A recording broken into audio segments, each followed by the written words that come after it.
The air in Paris had a certain chill that evening. It wasn't the typical autumn bite, but something deeper, a cold that seeped into the bones. Below the bustling city streets lay a labyrinth, a world few dared to enter, the Paris catacombs. What began as a solution to the overflowing cemetery centuries ago had become a place of mystery and, for some, fear. Beneath the cobblestones, millions of skeletal remains rested in neat stacks, but the deeper one ventured, the more unsettling the place became. Marcus had heard the stories, the whispered tales of explorers who never returned, the strange occurrences deep in the tunnels. He wasn't one to scare easily, though.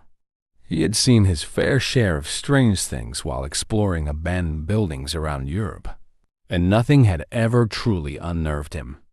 But there was something about the catacombs that felt different, something that gnawed at him, though he couldn't quite place it. Still, the pull was undeniable. Beside him, Clara and David checked their gear. Clara, the team's researcher, had spent months gathering information about the catacombs maps, legends, and accounts from others who had made the journey into the depths. David, the tech expert, fiddled with his camera, testing the night vision and audio equipment. They weren't amateurs. They had prepared meticulously. Yet there was an unspoken tension in the air between them, as if they all knew they were about to cross a line that couldn't be uncrossed. The entrance was innocuous enough, a rusted metal door hidden in an alleyway, just a few blocks from a busy cafe. As they stepped inside, the noise of the city vanished, swallowed by the echoing silence of the tunnels. The walls seemed to close in almost immediately, their damp surfaces reflecting the faint glow of their headlamps.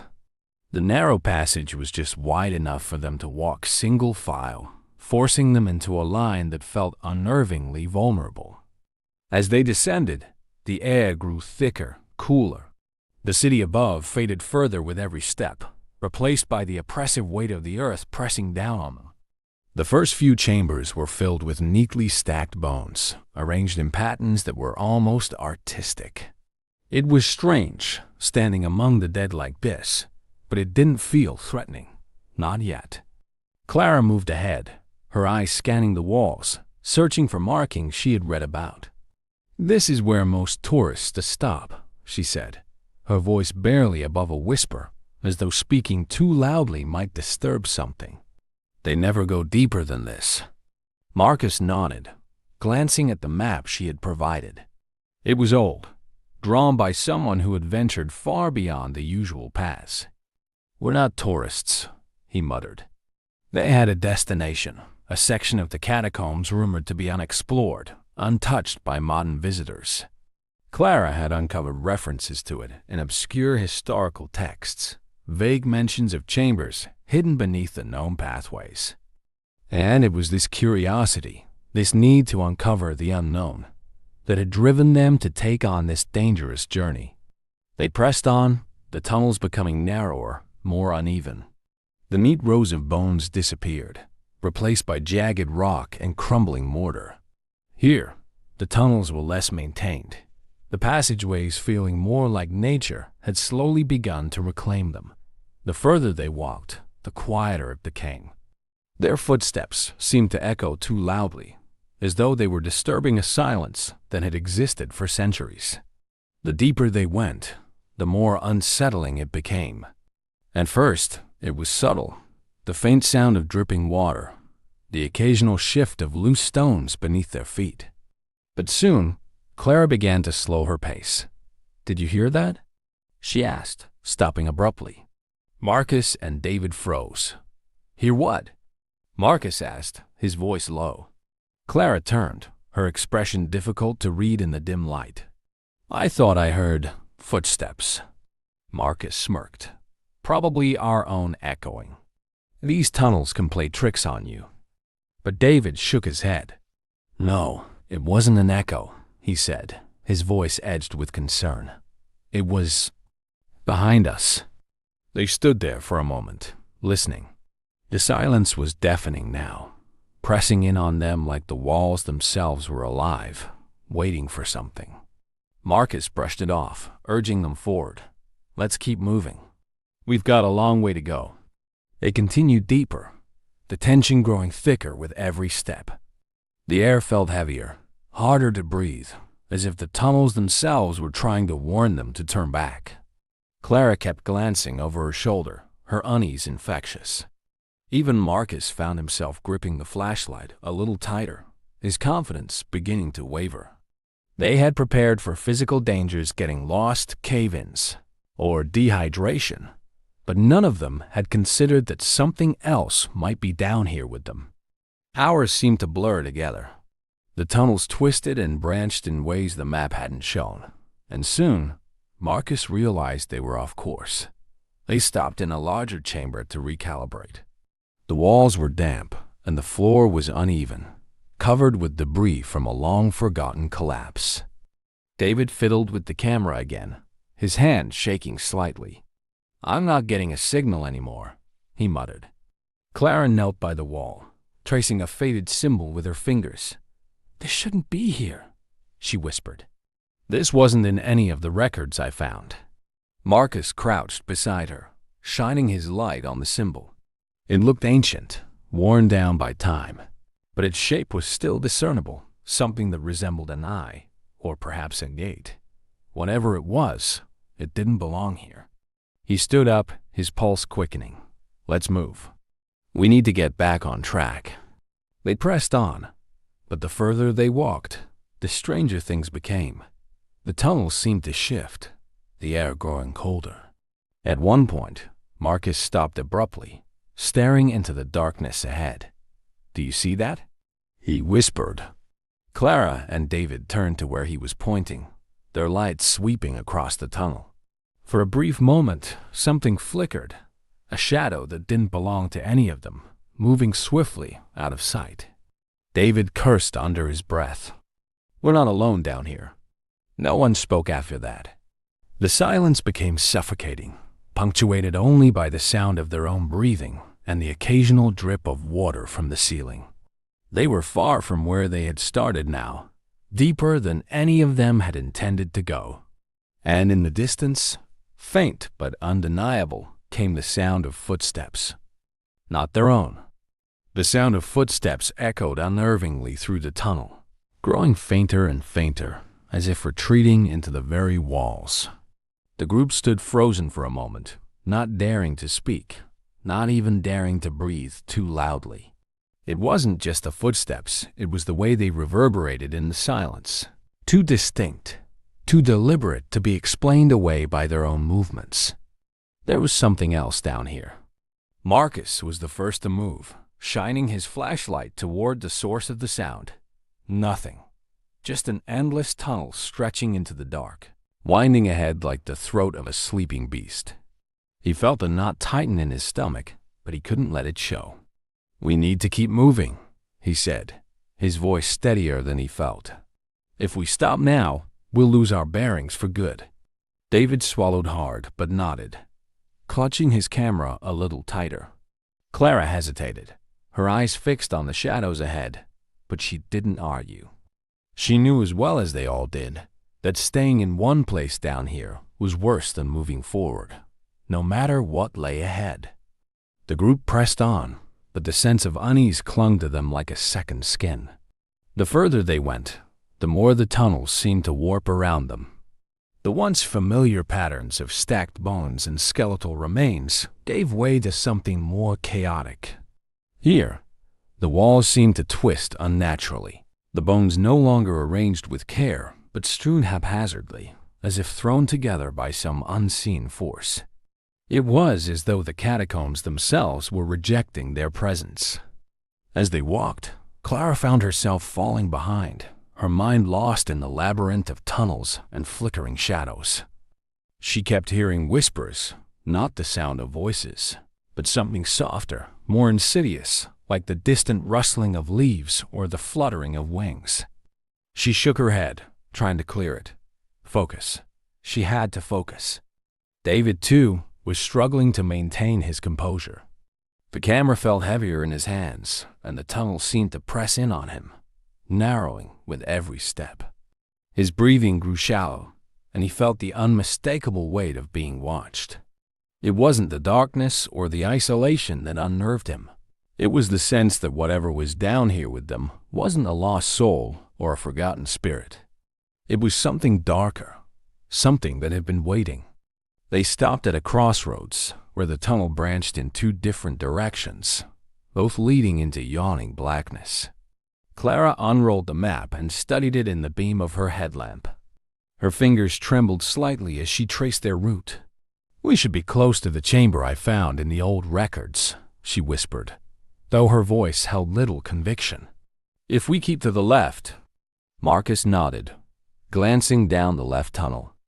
The air there seemed colder, thicker, as though it had been undisturbed for centuries.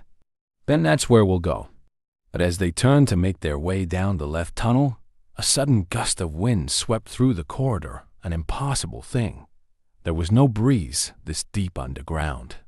It was sharp, biting, and carried with it a smell of damp earth and something else. Something metallic. "Did you feel that?" David's voice was tight with alarm. Marcus nodded slowly. "Keep moving." The tunnel narrowed as they went deeper, forcing them to stoop slightly as the ceiling closed in on them. The walls were no longer lined with bones, but smooth stone, slick with moisture. The air was so thick it was hard to breathe, and the feeling of being watched grew stronger with every step. Without warning, David stumbled, nearly dropping his camera. He cursed under his breath, reaching out to steady himself against the wall. His hand came away wet, slick with some dark, viscous substance that clung to his fingers. He wiped it off on his pants, his heart pounding in his chest. "Watch your step," Marcus muttered, though his own pulse was racing. His instincts were screaming at him that something was wrong, terribly wrong. But they had come too far to turn back now. Clara stopped suddenly, her light fixed on something ahead. "There," she said, her voice barely audible. At the far end of the tunnel was a doorway. Not just an opening in the rock, but a doorway made of carved stone, with intricate patterns etched into the surface. It didn't belong here. It was too deliberate, too out of place amidst the rough, natural caverns. This was what they had come for. They approached slowly, their footsteps echoing in the eerie silence.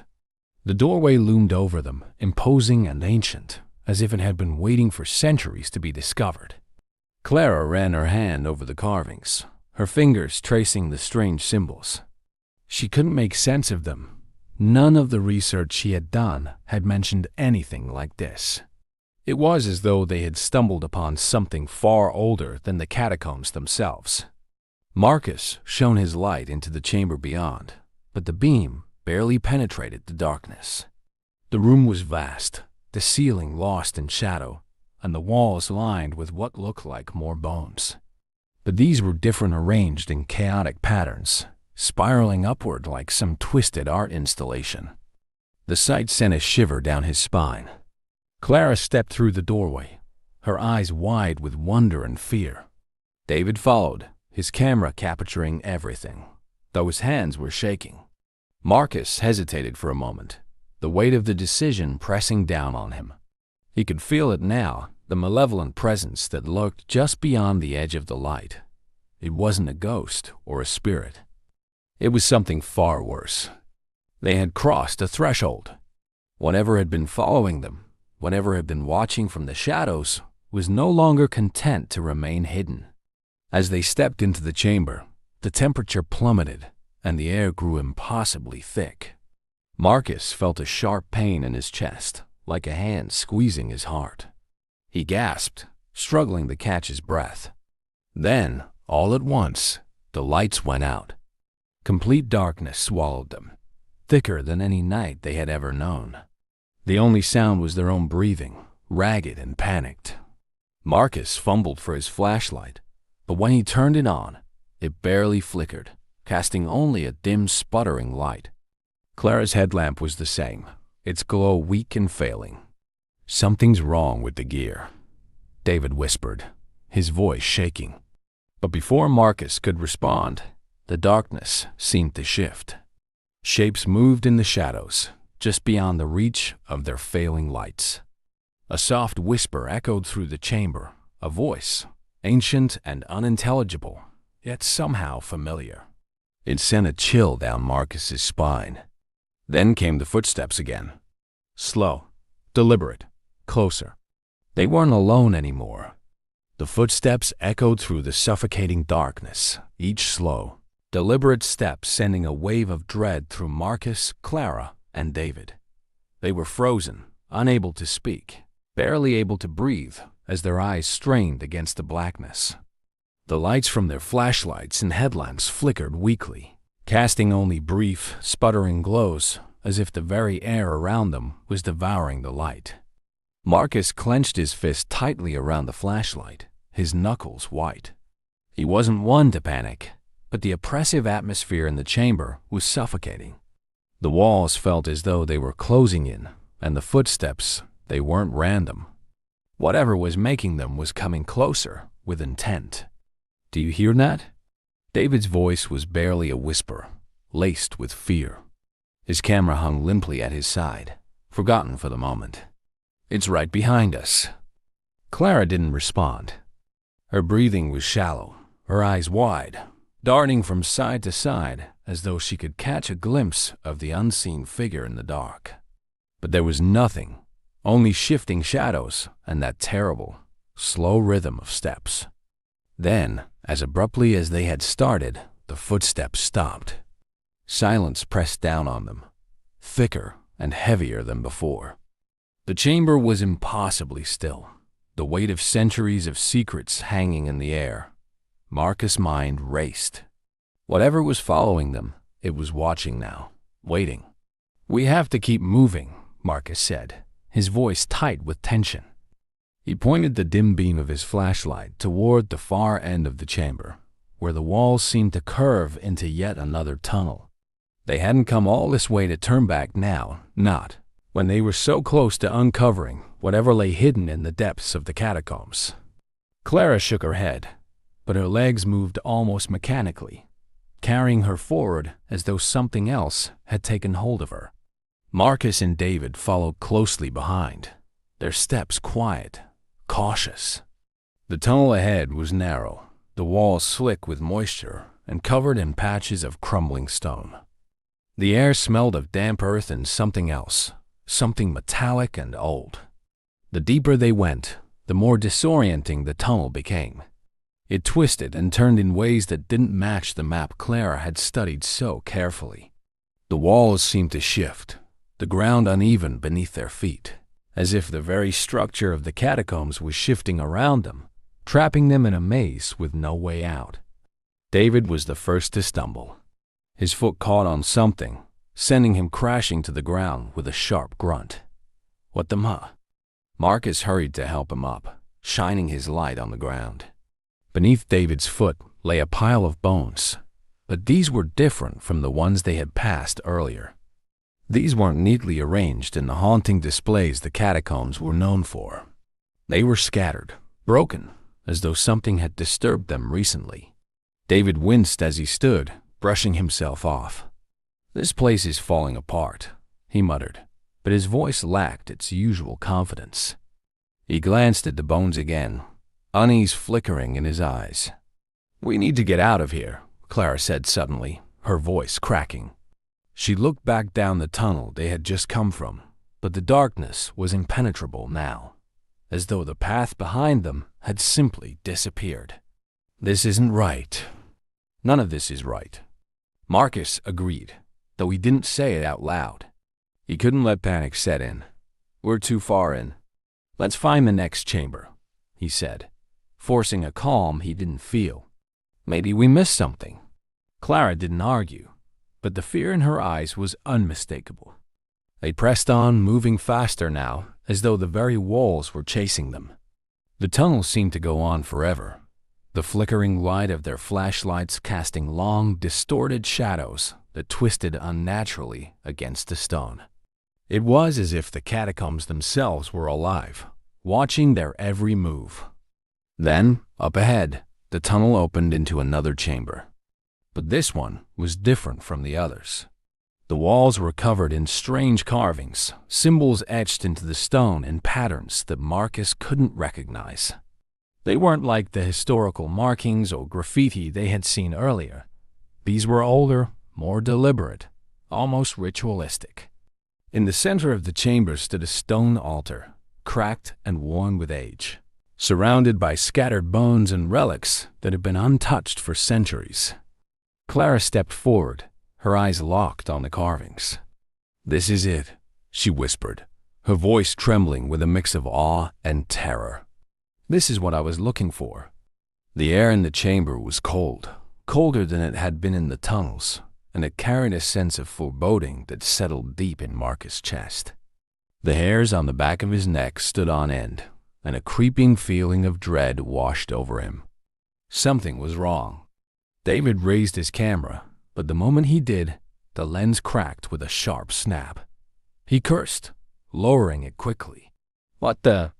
Before he could finish, a sudden, piercing sound echoed through the chamber, a high-pitched, inhuman wail that seemed to come from everywhere at once.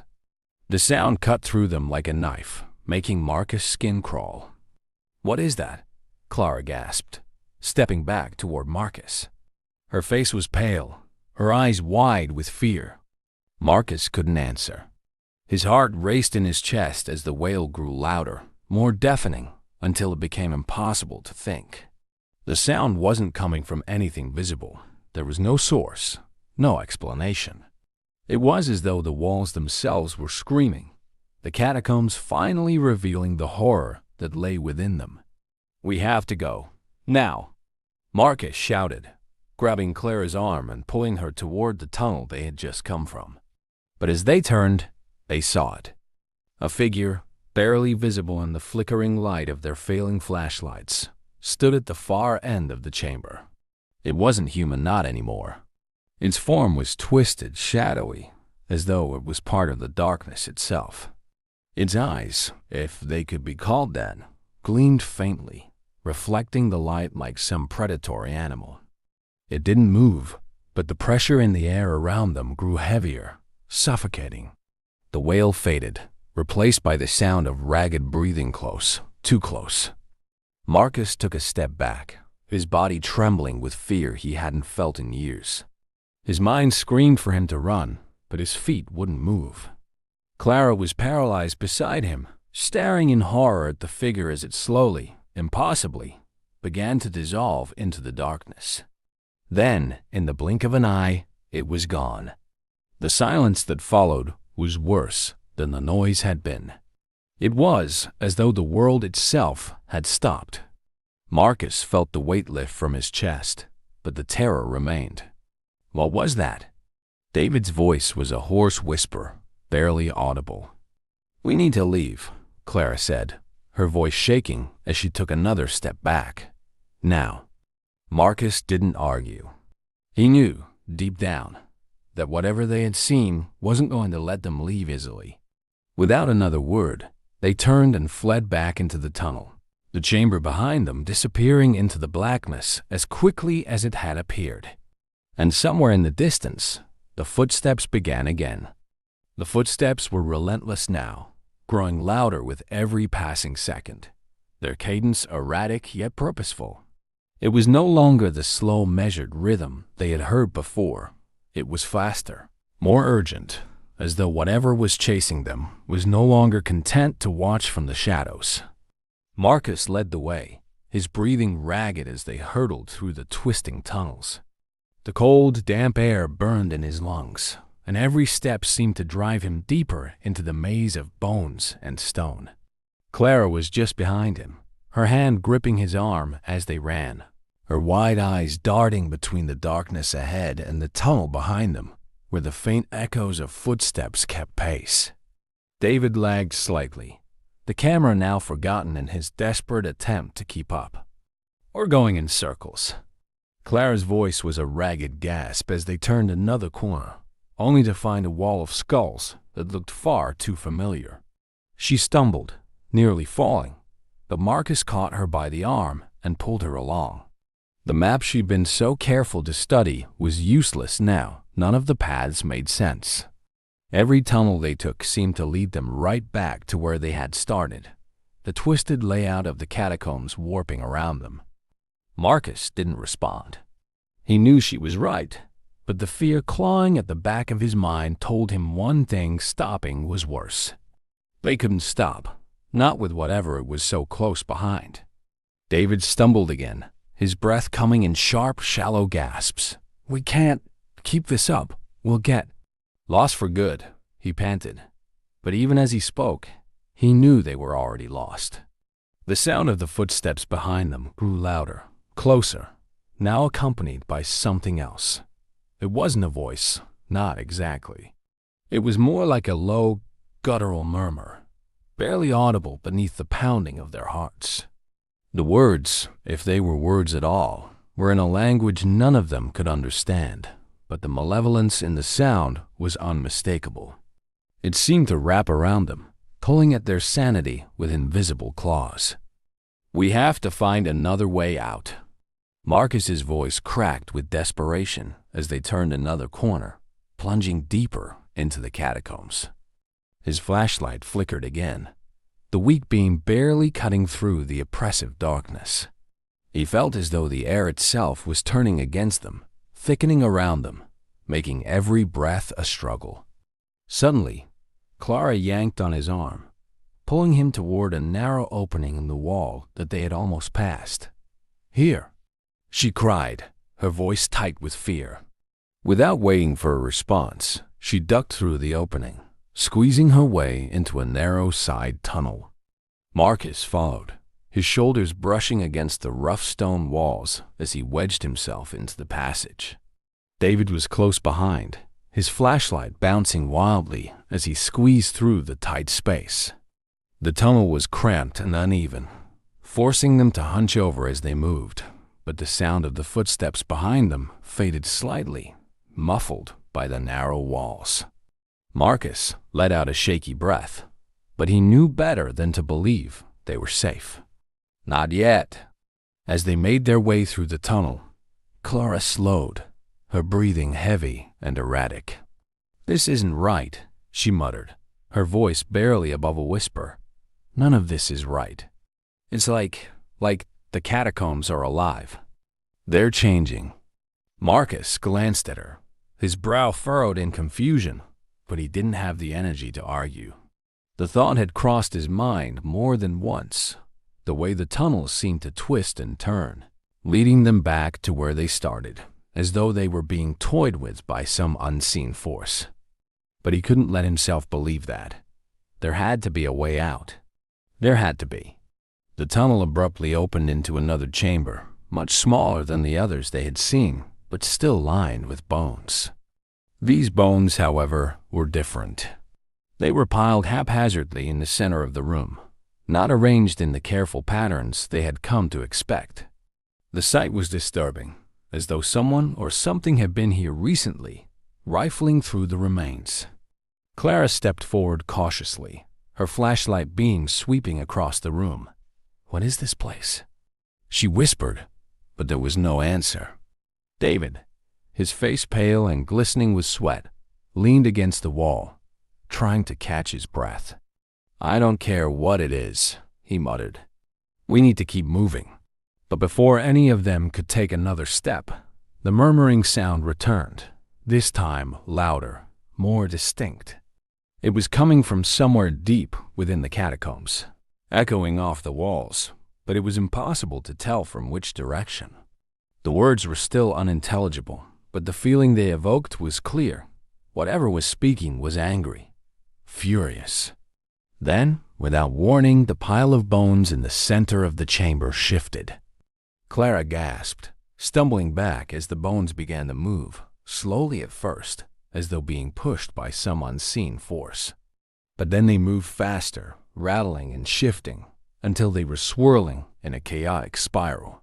Marcus stepped back, his heart hammering in his chest as the bones rose into the air, twisting and turning in impossible directions. "What the hell is happening?" David cried, his voice breaking as he stared in horror at the spectacle before them. His flashlight flickered, then went out completely, plunging them into near-total darkness. Only Clara's headlamp remained, casting a weak, trembling light over the scene. The bones swirled faster now, forming a tornado of skulls and limbs that rattled against the walls. The murmuring grew louder, more insistent, as though it was commanding the bones to move, to rise, to become something more. Then, with a deafening crash, the bones collapsed back onto the floor, the sound reverberating through the chamber. The murmuring stopped, replaced by a tense, suffocating silence. No one moved. No one spoke. The only sound was the ragged breathing of the group as they stared at the pile of bones, waiting for whatever had caused the disturbance to reveal itself. But nothing happened. "We need to get out of here," Clara whispered, her voice trembling. "Now." Marcus didn't argue. He turned toward the tunnel they had come from, but something stopped him. A cold, creeping sensation crawled up his spine, and he knew, without looking, that they were no longer alone. Slowly, he turned back to the chamber, his eyes scanning the shadows. And there, at the far end of the room, something moved. It was just a shadow at first, barely discernible in the dim light. But then it stepped forward, revealing a figure cloaked in darkness. It was tall, unnaturally so, with limbs that seemed too long, too thin. Its face was hidden, but its eyes, those eyes, gleamed in the faint light, piercing through the gloom with an eerie, predatory glow. The figure didn't move, but its presence was undeniable. The air around them seemed to thicken, and the temperature dropped even further, the cold biting into their skin. Marcus took a step back, his heart pounding in his chest. "Run," he whispered, his voice barely audible over the sound of his own fear. Clara didn't need to be told twice. She turned and fled toward the tunnel, her footsteps echoing in the narrow space. David followed, stumbling as he ran, his camera forgotten in his haste to escape. But Marcus hesitated, his eyes locked on the figure. There was something about it, something that told him this wasn't over, that even if they escaped this chamber, whatever was following them would still be there, lurking in the darkness, waiting for its moment. The figure tilted its head slightly, as though acknowledging his thoughts. Then, slowly, it began to move toward him. That was all it took. Marcus turned and ran, his heart pounding in his ears as he raced after Clara and David, the sound of his footsteps blending with the echo of the thing behind him. The catacombs weren't just a place anymore. They were alive, and they were angry. And they weren't going to let them leave without a fight. Marcus' footsteps echoed through the narrow tunnel as he raced forward, his mind a blur of panic and dread. Behind him, the ominous presence of the figure seemed to press closer, suffocating him with its cold, heavy aura. The catacombs had become a labyrinth of terror, each turn leading them deeper into the darkness. But running felt futile. No matter how fast or far they fled, the shadows always seemed to close in. Ahead, Clara's breath came in ragged gasps as she pushed herself forward, the dim glow of her headlamp flickering weakly in the oppressive blackness. David stumbled beside her, his face pale and drawn, his eyes wide with the same fear that gripped Marcus.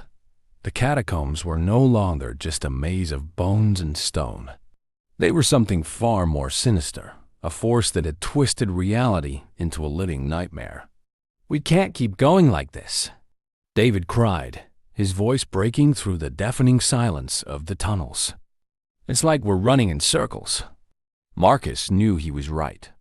He had felt it too, the disorienting sensation that they were being led, funneled into some deeper, darker part of the catacombs where escape would be impossible. But what choice did they have? The thing chasing them wasn't going to stop, and neither could they. Up ahead, the tunnel split into two paths. Clara hesitated, glancing back at Marcus with wild eyes, silently begging for direction. But there was no way to know which way was right. The map had long since become useless, and the tunnels twisted and turned in ways that defied logic. Marcus swallowed hard, his throat dry with fear. "We'll take the left," he said, forcing the words out. It wasn't a choice based on reason, just instinct, a desperate hope that somehow it would lead them away from the nightmare pursuing them. Clara nodded, and without another word, they veered left, plunging into yet another narrow passageway. The air was colder here, the walls closing in tighter around them, and the silence that followed them was deafening. Marcus could still feel it, though the presence. It lingered just behind the veil of darkness, always watching, always waiting. The tunnel led them into a small chamber, one that seemed slightly different from the others they had passed through. The ceiling was lower here, the walls closer, and the arrangement of bones felt deliberate. Neat rows of skulls lined the walls, staring back at them with hollow, empty eyes, and the ground beneath their feet was slick with moisture. "We have to stop," Clara gasped, leaning against the wall, her body trembling with exhaustion. "Just for a minute. I can't keep going." Marcus hesitated, his instincts screaming at him to keep moving, but the look on Clara's face, pale, drenched in sweat, told him they couldn't push much further. They were nearing their limit. He glanced at David, who was hunched over, hands on his knees, gasping for breath. "All right," Marcus said, though his voice was tight with unease. "But just for a minute." They stood in the center of the chamber, the silence around them thick and oppressive.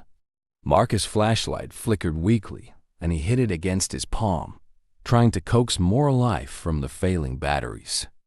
The beam brightened for a moment, casting eerie shadows on the walls, but it wasn't enough to push back the overwhelming darkness that pressed in on all sides. Clara slid down to the floor, her back against the wall, pulling her knees to her chest. Her eyes darted around the chamber, never lingering too long on any one spot, as if she was afraid of what she might see if she stared too hard. "What is it?" she whispered, her voice trembling. "What's chasing us?" Marcus didn't have an answer. He wasn't sure there was an answer. Whatever it wasn't something he could explain with reason or logic. It wasn't just a ghost or an apparition. It was something older, darker, something tied to the very foundations of the catacombs themselves. The catacombs weren't just a burial site. They were a trap, a place where the past bled into the present, where the dead were never truly at rest. David, still catching his breath, sank down beside Clara. He was shaking, though he tried to hide it. "We can't stay here. It's going to find us." Marcus knew he was right. Whatever was hunting them, it wasn't far behind. And now they were trapped, backed into a corner in a chamber that felt more like a tomb with every passing second. Then, from the darkness of the tunnel they had come from, came the sound of footsteps. Slow, deliberate. The echo of each step sent a wave of dread through Marcus' body, and he stiffened, his muscles tensing as his heart pounded in his chest. "It's here," Clara whispered, her voice barely audible over the sound of the approaching footsteps. Marcus' mind raced. There was no other exit, no other tunnel to flee into. They were trapped, and whatever was coming for them was closing in fast. He could feel the weight of its presence pressing down on him, the air growing colder, thicker, with every step it took. Suddenly, the footsteps stopped, just outside the chamber. For a long, agonizing moment, there was only silence. Then, a whisper of voice so soft and so low that Marcus could barely hear it, but he knew it was speaking to him, directly to him. It was the same murmuring voice they had heard before, but now it was clear, distinct. It wasn't speaking in a language Marcus recognized, but somehow he understood the meaning. It was calling them, calling him. "Come," it said, the word curling around him like a cold breath. "Come deeper." Marcus' pulse quickened, his mind screaming at him to resist, to fight. But something about the voice was seductive, pulling at him with a force he couldn't explain. His legs felt heavy, as though they were no longer under his control, and he took an involuntary step forward. "Marcus!" Clara's voice cut through the fog in his mind, sharp and desperate. She reached out and grabbed his arm, pulling him back. "What are you doing?" The spell broke, and Marcus stumbled back, his heart pounding in his chest. He blinked, disoriented, the chamber spinning around him for a moment before he regained his senses. "We have to go," David said, his voice shaking as he stood, glancing nervously toward the tunnel. "Now." Marcus didn't argue this time. Without another word, he grabbed Clara's hand, pulling her to her feet, and together they ran toward the other end of the chamber. The walls seemed to close in around them as they moved, the catacombs twisting and warping in ways that defied logic. It felt like the tunnels themselves were trying to trap them, to drag them deeper into the darkness. Suddenly, Marcus stumbled, his foot catching on something buried beneath the dirt. He fell hard, his flashlight tumbling from his hand and skittering across the ground. Pain shot through his knee, but he gritted his teeth and pushed himself up, reaching for his flashlight. But as his fingers brushed the metal casing, something cold and sharp wrapped around his wrist. He gasped, jerking his hand back, but the grip tightened, pulling him down. Marcus' heart raced as he looked up, his eyes locking onto the source of the grip. A hand pale, skeletal, and impossibly strong was reaching out from the ground, its bony fingers wrapped tightly around his wrist. Marcus struggled, kicking and thrashing as he tried to free himself, but the hand pulled harder, dragging him closer to the ground. The dirt shifted beneath him, and Marcus realized with horror that more hands were emerging from the earth, their skeletal fingers grasping at his legs, his arms, pulling him down into the depths. "Help!" Marcus screamed, his voice raw with terror. Clara and David rushed to his side, grabbing his arms and pulling with all their strength. But the hands kept pulling, dragging him down into the darkness, their grip cold and unrelenting. For a moment, Marcus thought it was over. He could feel the ground opening up beneath him, pulling him into the catacombs' final, eternal embrace. But then, with one final, desperate tug, Clara and David yanked him free. The hands disappeared as quickly as they had come, leaving nothing but disturbed earth and a cold, hollow silence. Marcus lay on the ground, gasping for breath, his heart pounding in his chest. His body ached, and his mind reeled from the terror of what had just happened. But there was no time to recover. The presence, the thing that had been chasing them, was still there, waiting in the darkness. "Let's go," Clara said, her voice shaking as she helped Marcus to his feet. "We can't stay here." With trembling legs, Marcus stood, and together they fled deeper into the catacombs, the darkness closing in behind them. The whispers followed. The year was 1974, and the Smurl family was eager to begin a new chapter in their lives.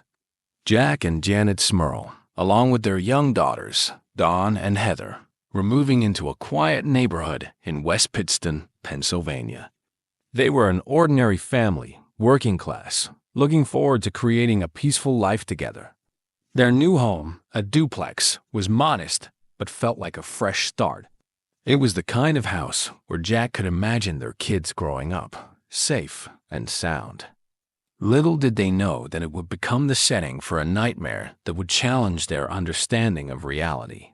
The move itself had gone smoothly enough. Jack had just received a promotion at work, and while the extra responsibilities weighed on him, it also meant more financial security for his growing family. Janet, ever the optimist, had already begun mentally decorating their new home. She saw potential in every corner, every wall, every floorboard. Despite its age and the need for some repairs, she felt hopeful. After all, it was a house they could truly make their own. But from the very beginning, the house felt different. At first, it was nothing overtly alarming, just an uneasy feeling that neither Jack nor Janet could quite shake.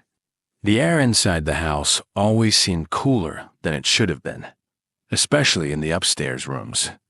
There was a certain heaviness in some areas, like the air was denser, harder to breathe.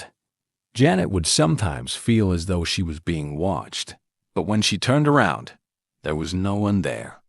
Then came the sounds. It started with light scratching noises in the walls. Jack, a practical man, assumed it was mice and set about putting down traps, but nothing ever turned up. The scratching persisted. At night, the family would hear soft whispers, faint but unnerving.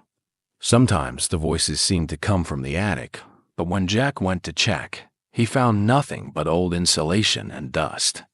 There were no drafts, no wind that could be causing the sounds, and yet the whispers continued. At this point, the family tried to rationalize what was happening. The house was old, so it made sense that there would be creaks and groans. They were still settling in after all. Janet, ever the voice of reason, would reassure herself and the girls that the house was just getting used to them. But deep down, a seed of unease had already been planted. Weeks passed, and the odd occurrences began to escalate. Janet was in the kitchen one afternoon, preparing lunch, when she noticed a dark stain forming on the ceiling above. Her heart sank. Plumbing issues were the last thing they needed. But when Jack came to inspect it, he found that the pipes were fine. The stain, which looked like a deep red blotch, couldn't be explained. Even more disturbingly, it seemed to vanish later that evening, as though it had never been there at all. One evening, as the family sat down for dinner, a light bulb exploded in the living room. Glass showered the floor, and the family jumped back in shock. Jack cursed under his breath, muttering something about faulty wiring, but when he replaced the bulb, everything seemed normal again. The next day, though, another bulb blew out in the hallway. This time, Janet noticed that the air had grown cold moments before the explosion, sending a chill down her spine. As the incidents piled up, it became increasingly difficult to dismiss them as mere coincidences. Jack, ever the rational thinker, tried to maintain control of the situation. He busied himself with work, throwing himself into his job to avoid acknowledging the strangeness at home. Janet, on the other hand, began to feel the strain more acutely. She spent more time in the house than anyone else, and the oppressive atmosphere seemed to press down on her more and more each day. One particularly unsettling night, as Janet lay in bed beside a sleeping Jack, she heard footsteps in the hallway. They were slow, deliberate, like someone pacing outside their bedroom door. Thinking it was one of the girls, she got up to check. But when she opened the door, the hallway was empty. Her daughters were fast asleep in their rooms, and yet the sound of footsteps continued, echoing faintly as though coming from just out of reach. Fear gripped Janet, but she refused to let it consume her.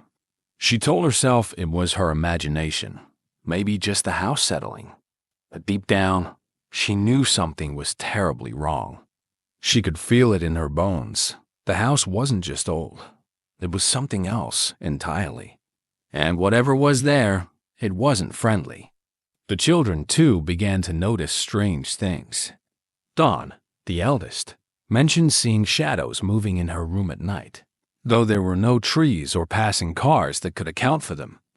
Heather, still too young to fully understand, complained of bad dreams. She would often wake up crying, saying there was someone in her room watching her. Janet did her best to comfort her daughters, but inside, her anxiety was growing. Jack, still unwilling to fully accept what was happening, brushed off their concerns. He chalked it up to stress from the move, but as the days turned into weeks, even he couldn't ignore the feeling that something was wrong. He would come home from work and find the lights flickering, or a door that had been firmly shut would now be wide open. Still, he insisted that they could handle it, that it was all in their heads.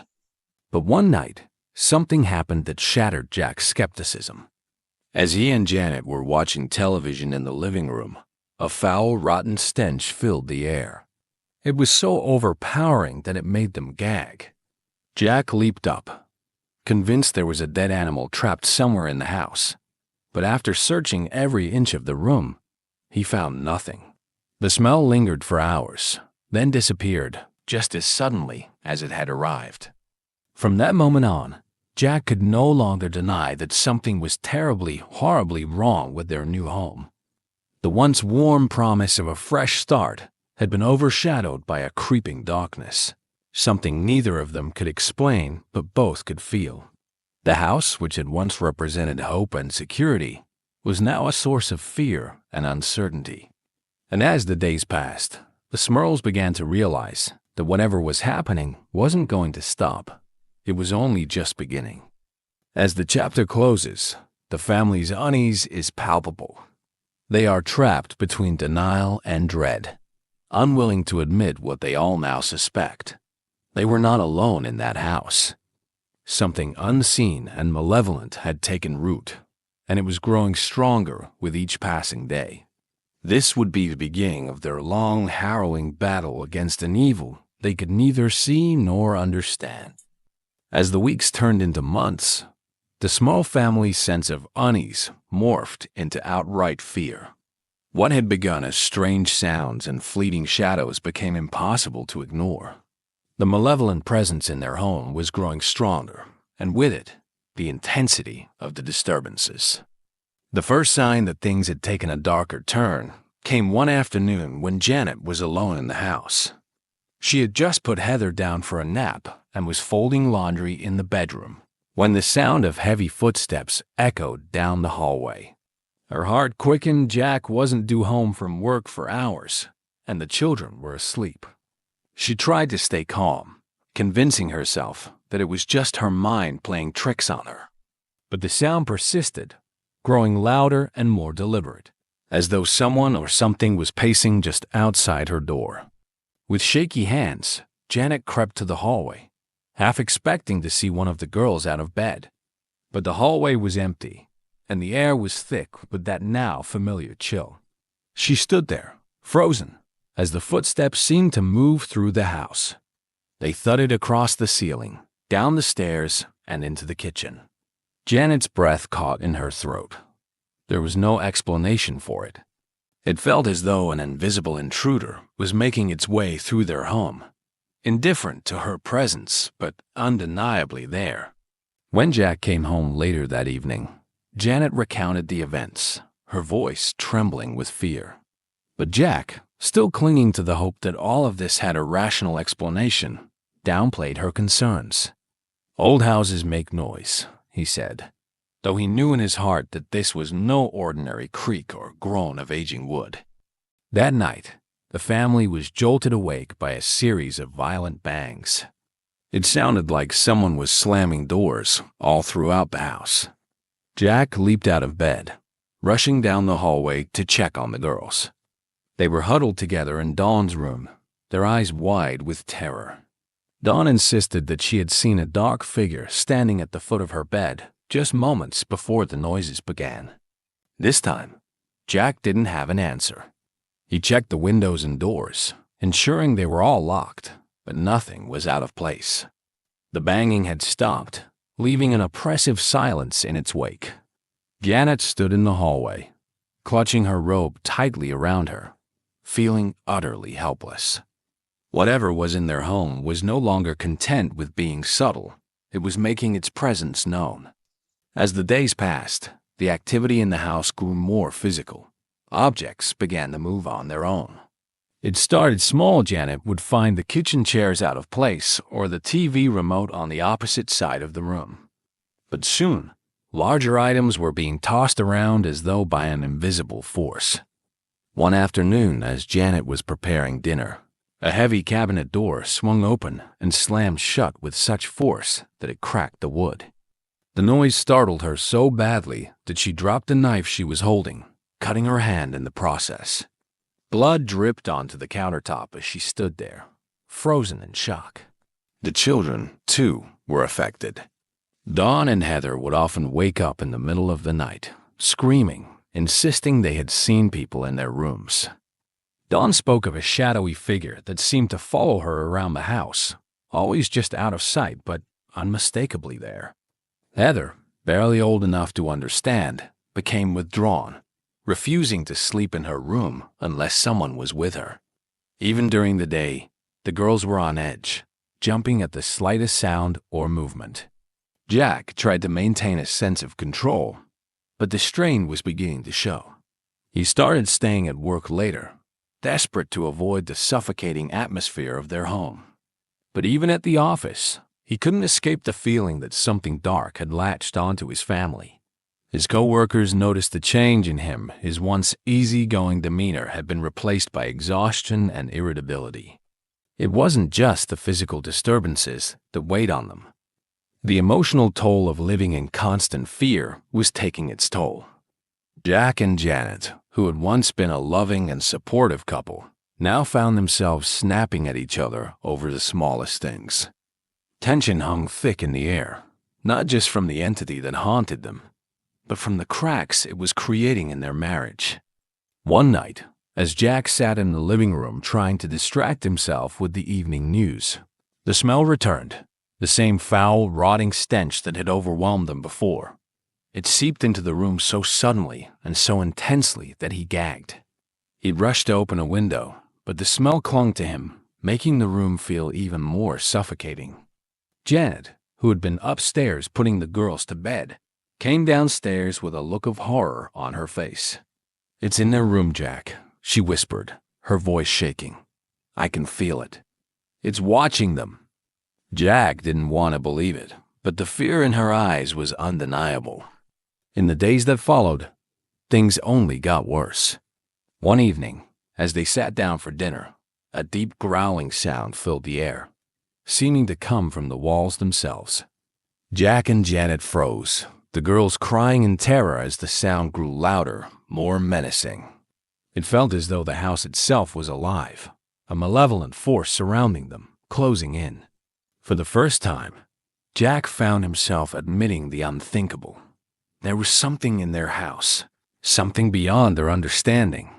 The fear that had been gnawing at him for months was now fully realized. They were not imagining things, and this wasn't some harmless poltergeist. This was something darker, more dangerous. Despite his reluctance, Jack agreed to seek outside help. The tension in their home had become unbearable, and the safety of their children was now at stake. Janet had been begging him for weeks to call anyone who could help. She had heard of people who specialized in these kinds of situations, people who had experience dealing with the supernatural. Though Jack still felt a flicker of doubt, he knew they could no longer handle this alone. The day after the growling incident, Jack reached out to a local priest. He was skeptical at first, but willing to listen to their story. The priest agreed to visit their home, offering to perform a blessing in the hopes of dispelling whatever evil was lurking there. But when he arrived, the house seemed to fight back. The air grew thick and heavy, and the temperature dropped noticeably. The priest, visibly shaken, said prayers and sprinkled holy water throughout the rooms, but it did little to calm the atmosphere. That night, the disturbances grew even worse. As the family huddled together in the living room, the lights flickered wildly, plunging them into darkness. A loud crash came from the kitchen, as though all the dishes had been hurled to the floor. Jack ran to investigate, but found nothing out of place. The house was playing with them, tormenting them in ways that defied logic and reason. Janet could no longer hide the deep sense of dread she felt every waking moment. She had always believed in the goodness of the world, but now, faced with the unrelenting terror in their own home, she was starting to lose hope. The entity seemed to feed on their fear, growing stronger with every passing day. It wasn't just a haunting. It was a slow, deliberate attack on their sanity, their faith, and their family. By the end of the chapter, the Smurls are on the verge of breaking. Jack's skepticism has been shattered, and Janet's resolve is weakening. The paranormal disturbances are no longer random. They are targeted, deliberate, and malicious. The family is trapped in a nightmare they can't escape, and as they stand on the precipice of despair, they know one thing for certain. Whatever is in their house has no intention of leaving. By now, the Smurl family had reached a breaking point. The eerie occurrences that once felt like unsettling background Noise to their lives had transformed into a full-fledged assault on their sanity and safety. They could no longer deny what was happening inside their home. Something dark, malicious, and far beyond their control had taken root. With no other options left, Jack and Janet made the difficult decision to seek outside help. They needed answers, and more importantly, they needed a way to reclaim their lives. Janet had heard whispers about a couple who specialized in cases like theirs, Ed and Lorraine Warren, well-known paranormal investigators with years of experience. The Warrens had built their reputation by helping families who were dealing with the unexplainable. They weren't just ghost hunters. They were demonologists who had encountered entities far worse than a typical haunting. It was a last-ditch effort, but the Smurls were desperate. They hoped that the Warrens could offer some sort of explanation, or better yet, a solution. The first meeting with Ed and Lorraine Warren was one of cautious hope. The couple arrived at the small residence in the late afternoon, their faces solemn yet kind. They had seen this kind of fear before, the kind that eats away at people's peace of mind, leaving them fragile and unsure. Lorraine, a clairvoyant, could feel the heaviness in the air before she even stepped through the door. She looked at Janet with a mixture of sympathy and concern, knowing full well what might lie ahead. Inside, the house was as cold and unwelcoming as ever. Ed wasted no time in setting up his equipment, audio recorders, infrared cameras, and temperature gauges. He wanted to document every possible sign of the paranormal. Lorraine, on the other hand, walked slowly through the rooms, her eyes half closed as she reached out with her mind, trying to connect with whatever presence lingered there. Her expression darkened as she moved from room to room. "There's something here," Lorraine whispered to Janet as they stood in the hallway, her voice barely audible. "It's not just one spirit. I can feel multiple presences, angry, confused, and something much darker. Much worse." Janet's stomach twisted in knots. She had known, deep down, that it wasn't just her imagination. But hearing it confirmed by someone like Lorraine Warren made it all the more terrifying. Ed approached, his brow furrowed. "We're dealing with more than just a haunting here," he said. "There's a demonic entity in this house, possibly more than one. It's feeding off the fear, off the tension in the family." The words sent a chill down Janet's spine. Demonic. She had feared as much, but hearing it spoken out loud was like a punch to the gut. Demons weren't just ghosts. They were something far more malevolent, something designed to harm and destroy. The Smurls weren't just dealing with a few bumps in the night. They were facing an active threat, one that had already begun to tear at the fabric of their family.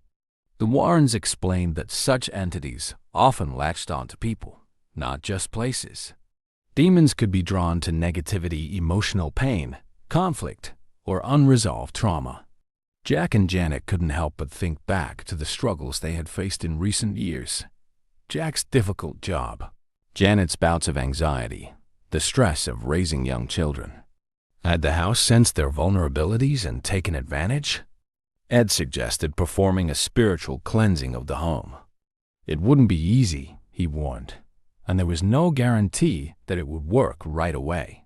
Sometimes, these entities fought back when threatened, lashing out even more violently. But the Smurls were willing to try anything. The first cleansing was scheduled for the following week. In the meantime, the Warrens advised the family to stay strong and not to give in to fear. "That's what it wants," Ed explained. "The more you give into it, the more power it gains. Stand together as a family and don't let it divide you." But standing strong was easier said than done. That very night, after the Warrens had left, the activity in the house reached a new level of terror. Jack and Janet were jolted awake in the middle of the night by a loud crash downstairs. It sounded like furniture had been overturned. Jack rushed to investigate, his heart pounding in his chest. The dining room table had been flipped on its side, chairs strewn across the floor. Yet there was no sign of anyone, no intruder, no open windows, Nothing that could explain the mess. As Jack stood there in disbelief, a deep guttural growl echoed through the room. It was low and menacing, vibrating through the walls like an animal stalking its prey. Jack felt a surge of panic, his breath catching in his throat. He had never heard anything like it. He backed away, feeling an icy presence behind him, though when he turned, there was nothing there. Upstairs, Janet was trying to comfort the girls, who had been awakened by the noise. Dawn was sobbing, her voice shaking as she told her mother about the dark figure she had seen standing at the foot of her bed again. Heather was too scared to speak, clutching her blanket as though it were her only protection from the malevolent force lurking in the house. The following day, Ed and Lorraine returned to conduct the cleansing. Armed with holy water, crucifixes, and prayers, they walked through the house, blessing each room, calling on the entity to leave. Lorraine led the spiritual rites, her voice steady but tense. Janet and Jack followed closely, praying silently, hoping against hope that this would be enough to rid their home of the evil presence. At first, the house seemed to resist. The air grew cold, and the smell of sulfur filled the air, an unmistakable sign of something unholy. The lights flickered violently, and a mirror in the hallway shattered as if struck by an invisible force. The house groaned, as though it was alive and angry, but Lorraine pressed on, her prayers louder, more forceful. Finally, after what felt like an eternity, the house seemed to settle. The oppressive feeling lifted, if only slightly. For the first time in months, Janet felt like she could breathe again. It wasn't over, she knew that much, but the tension that had been suffocating them had eased, if only for the moment. Ed warned the family that they might not be rid of the entity entirely. Sometimes, these things took time. Demonic forces in particular were known for their persistence. They would retreat, only to return stronger if given the chance. Stay vigilant, Ed told them. This could be just the beginning. For a few days, the house was quiet. Jack and Janet allowed themselves to feel a small flicker of hope. Maybe the worst was behind them. Maybe the blessing had worked. But just as they began to relax, the activity returned this time with a vengeance. It started with the shadows. Janet noticed them first dark, shifting forms that moved just out of the corner of her eye. No matter where she was in the house, she felt like something was watching her, lurking just beyond her vision. Then came the whispers. They were faint at first, like a distant conversation, but soon they grew louder, more distinct, until they sounded like voices speaking right next to her. But no matter where she looked, there was no one there. The final straw came one night when Jack was lying in bed, trying to sleep. He felt a pressure on his chest, as though something heavy was sitting on top of him, pinning him down. He tried to move, but his body was frozen, paralyzed by an unseen force. A cold, suffocating presence filled the room, and Jack's heart raced as he struggled to breathe. He tried to call out for Janet, but no sound escaped his lips. Suddenly, the pressure lifted, and Jack gasped for air, sitting up in bed.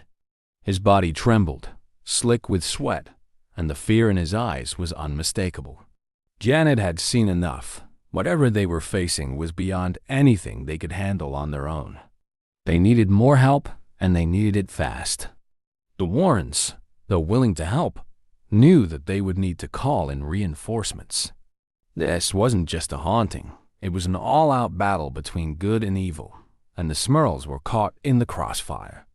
The question that loomed over them all was simple, yet terrifying. How much more could they endure before the house and whatever was inside it claimed them for good? The Smurl family was trapped in an unrelenting nightmare. The spiritual cleansing performed by Ed and Lorraine Warren had offered only a brief respite. Now, the dark presence in their home was more aggressive than ever. Each night brought new terror, and even the daylight hours offered no true peace. Jack and Janet were no longer just afraid. They were exhausted, physically and emotionally worn down by the relentless assault on their family. As the days passed, they found themselves locked in a fight for their survival, both against the entity and against the growing strain on their own relationship. After Jack's terrifying encounter with the unseen force in their bedroom, the family knew they could no longer remain passive. They couldn't wait and hope that the activity would subside on its own. It was clear that the entity had no intention of leaving them in peace. Jack, who had once been the skeptic, was now the most determined to take action. He could no longer stand to see his wife and children suffer. He was determined to protect them, no matter the cost. The first step was reaching out to the church again. The priest who had blessed the house previously had been reluctant to acknowledge the possibility of something demonic, but after hearing about the escalation of the events, he agreed to return. This time, he brought with him another priest who specialized in exorcisms. The word alone sent a chill through Janet. The idea that their situation had grown dire enough to require such measures was horrifying. The two priests arrived one afternoon, armed with holy water, crucifixes, and Bibles. They walked through the house with solemn expressions, reciting prayers and sprinkling holy water in every room. Jack and Janet followed behind them, clutching their children close. Lorraine Warren had warned them that an exorcism was not a simple fix. It wasn't like in the movies. There were no dramatic confrontations with the demon where everything would be resolved in a single moment. It was a long, grueling process, and sometimes it didn't work the way people hoped. As the priests moved from room to room, the atmosphere in the house seemed to grow heavier. The temperature dropped, and a sense of unease settled over everyone. The entity was not pleased by their efforts. It was resisting. Janet could feel its presence more acutely than ever. It was as though the very walls were watching her, waiting for the right moment to strike.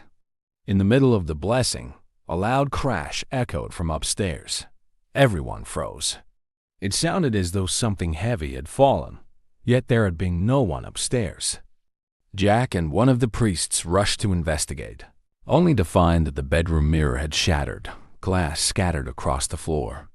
The air in the room was thick with the unmistakable stench of sulfur, a sign that the entity was growing more malevolent. Jack felt a wave of nausea wash over him as he stared at the broken glass. It was a reminder that they were dealing with something far more dangerous than a simple haunting. The priests finished the blessing, but their faces betrayed the doubt they felt. The entity had not been driven out, and had only been angered. Janet's hope, which had already been dwindling, now felt crushed beneath the weight of despair. She could see the exhaustion in Jack's eyes, the toll this battle was taking on him. He was doing everything he could to protect their family, but the strain was becoming too much for him to bear. As the days passed, the entity's attacks became more personal. It wasn't just about fear anymore, it was about control. Jack, in particular, seemed to be targeted. He would hear voices whispering in his ear when no one else was around, telling him that he was powerless, that he couldn't protect his family. Objects would move in his presence, as if taunting him, reminding him that he was up against something far beyond his understanding. He began to lose sleep, plagued by nightmares and a constant sense of dread. Janet watched helplessly as the man she loved slowly unraveled under the pressure. The children were not spared either. Dawn, who had always been the most vocal about seeing shadowy figures in her room, now refused to sleep alone. She was terrified that the entity would come for her, and nothing Jack or Janet said could ease her fear.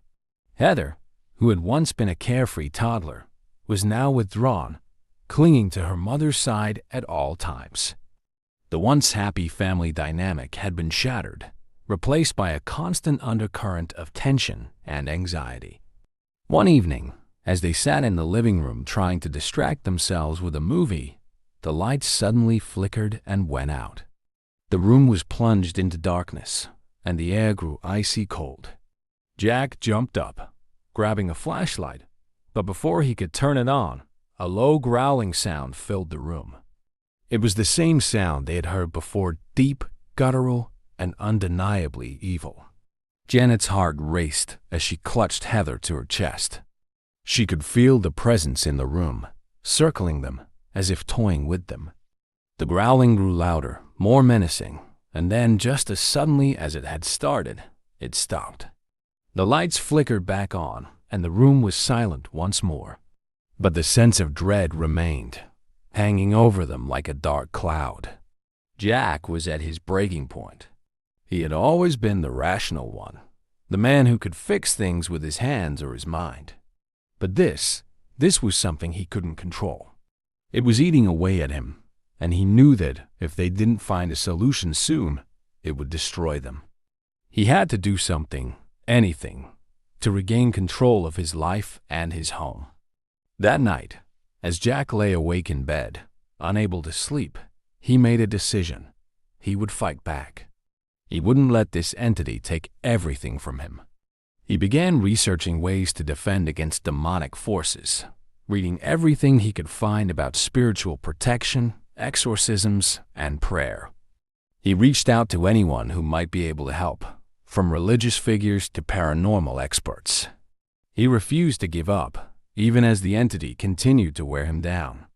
One of the experts Jack contacted suggested the entity might be using the negative energy in the house to grow stronger. The family's fear, anger, and despair were fueling it, giving it more power. If they wanted to weaken it, they would need to change their approach. Instead of focusing on the fear, they needed to focus on positivity, on love, faith, and unity. It sounded almost impossible, given the circumstances. But Jack and Janet were willing to try anything. They began to make small changes in their daily lives, trying to reclaim their home in any way they could. They prayed together as a family, ate meals together, and spent time doing activities that brought them joy. It wasn't easy. Every creak of the floorboards, every shadow in the corner of their eyes, reminded them of the darkness that still lurked in their home. But they were determined not to let it win. Slowly, the atmosphere in the house began to shift. The oppressive feeling of dread that had hung over them for so long began to lift, if only slightly. The entity was still there, still watching, but its power seemed to be weakening. The growling stopped, the violent outbursts became less frequent, and the shadows that had once plagued Dawn's room seemed to retreat. But the fight wasn't over. Jack and Janet knew that they were still vulnerable, and that the entity could strike again at any moment. They had to stay vigilant, to remain strong in the face of the unknown. Their love for each other, their faith, and their determination to protect their children would be their greatest weapons in the battle ahead. By the end of the chapter, the Smurls had begun to reclaim their lives, but the threat of the entity still loomed large. They had learned that the key to survival wasn't just in fighting the darkness. It was in refusing to let it consume them. The Smurl family's ordeal had stretched far beyond what they could have imagined. What began as strange noises and unsettling encounters had spiraled into a nightmare that dominated every part of their lives. They had survived for months, enduring the torment of the dark entity that inhabited their home. Through the help of experts like Ed and Lorraine Warren, priests, and their own resilience, they had managed to hold on. But they knew that the haunting had not ended. The entity, while seemingly weakened, still lingered in the shadows, waiting for an opportunity to strike again. And it was during one of the darkest nights that the final confrontation unfolded. It had been a few weeks since the last major incident, and the family had started to feel a cautious sense of relief.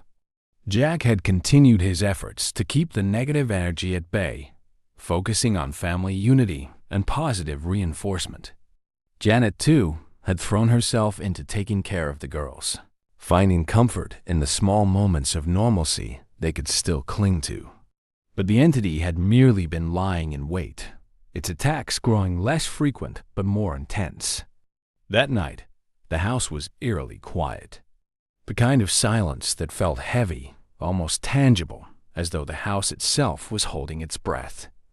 Janet was upstairs, tucking the girls into bed, while Jack sat downstairs in the living room, flipping through channels on the TV, but not really watching. He was exhausted, physically and mentally, but his mind refused to shut down. There was always that lingering anxiety, that feeling that something could go wrong at any moment. As Janet kissed Dawn and Heather goodnight, she felt a chill sweep through the room. The temperature dropped suddenly, a familiar coldness that sent a wave of dread through her body. She pulled the blankets tighter around the girls, whispering reassurances that she didn't quite believe herself. She told them to sleep tight, that everything would be okay, even though the pit in her stomach told her otherwise. Downstairs, Jack felt it too. The hair on the back of his neck stood up, and the air in the room seemed to thicken. His heart rate quickened as he set the remote down, his eyes scanning the room. He couldn't see anything unusual, but he didn't need to. He knew it was back. Before he could call out to Janet, the lights began to flicker. It started softly at first, a faint buzz as the bulbs dimmed, but within seconds, the flickering became violent, the entire room throbbing in harsh, rapid flashes of light and dark. Jack stood up, his instincts kicking in as he moved toward the stairs to get his family. But as soon as he reached the bottom step, a deafening crash echoed through the house. The sound was so loud it felt like the walls were shaking, and it was followed by a deep, guttural growl, the same growl that had haunted them before. "Janet!" Jack shouted, his voice cracking with fear as he bolted up the stairs 2 at a time. Janet had already heard the crash, and she was racing down the hallway toward him, her face pale. "The girls!" she gasped, but Jack grabbed her arm and pulled her toward the bedroom. They had to get the children and leave the house now. But the entity had other plans. Just as Jack reached for the bedroom door, it slammed shut with a force that knocked him back. He stumbled, pulling Janet with him as they both struggled to regain their footing. The door remained closed, though neither of them had touched it. Behind the door, they could hear Dawn and Heather screaming high-pitched, terrified shrieks that made Janet's blood run cold. "Let us in," Janet cried, pounding on the door, but it wouldn't budge. No matter how hard Jack threw his weight against it, it remained locked, held by some invisible force. Suddenly, the lights in the hallway went out, plunging them into darkness. Only the faint glow of the moon through the window illuminated their surroundings, casting long shadows across the floor. The growling returned, louder this time, and it was followed by the unmistakable sound of heavy footsteps, slow, deliberate, as if something was moving toward them from the other end of the hall. Jack's pulse raced. He had never been so scared in his life, but he knew he couldn't give in to fear. The entity thrived on it. He had to stay calm, for Janet, for the girls. Grabbing her hand, he pulled her close, whispering words of reassurance, even though every fiber of his being screamed to run. The footsteps stopped, and for a moment, there was only silence. Then, a deep, raspy voice, one that sounded neither human nor animal, echoed through the hallway. It was speaking in a language Jack didn't understand, guttural and harsh, but the intent was clear. The entity was taunting them, asserting its control over the house, over their lives. But Jack wasn't about to let it win. "Get out of our house!" Jack yelled, his voice hoarse with desperation. He grabbed the crucifix from his pocket, the one he had been carrying ever since the Warrens had warned him to keep it close. Holding it high, he began reciting the Lord's Prayer, his voice shaky but determined. Janet, her heart pounding, joined him. She didn't know if it would work, but it was all they had.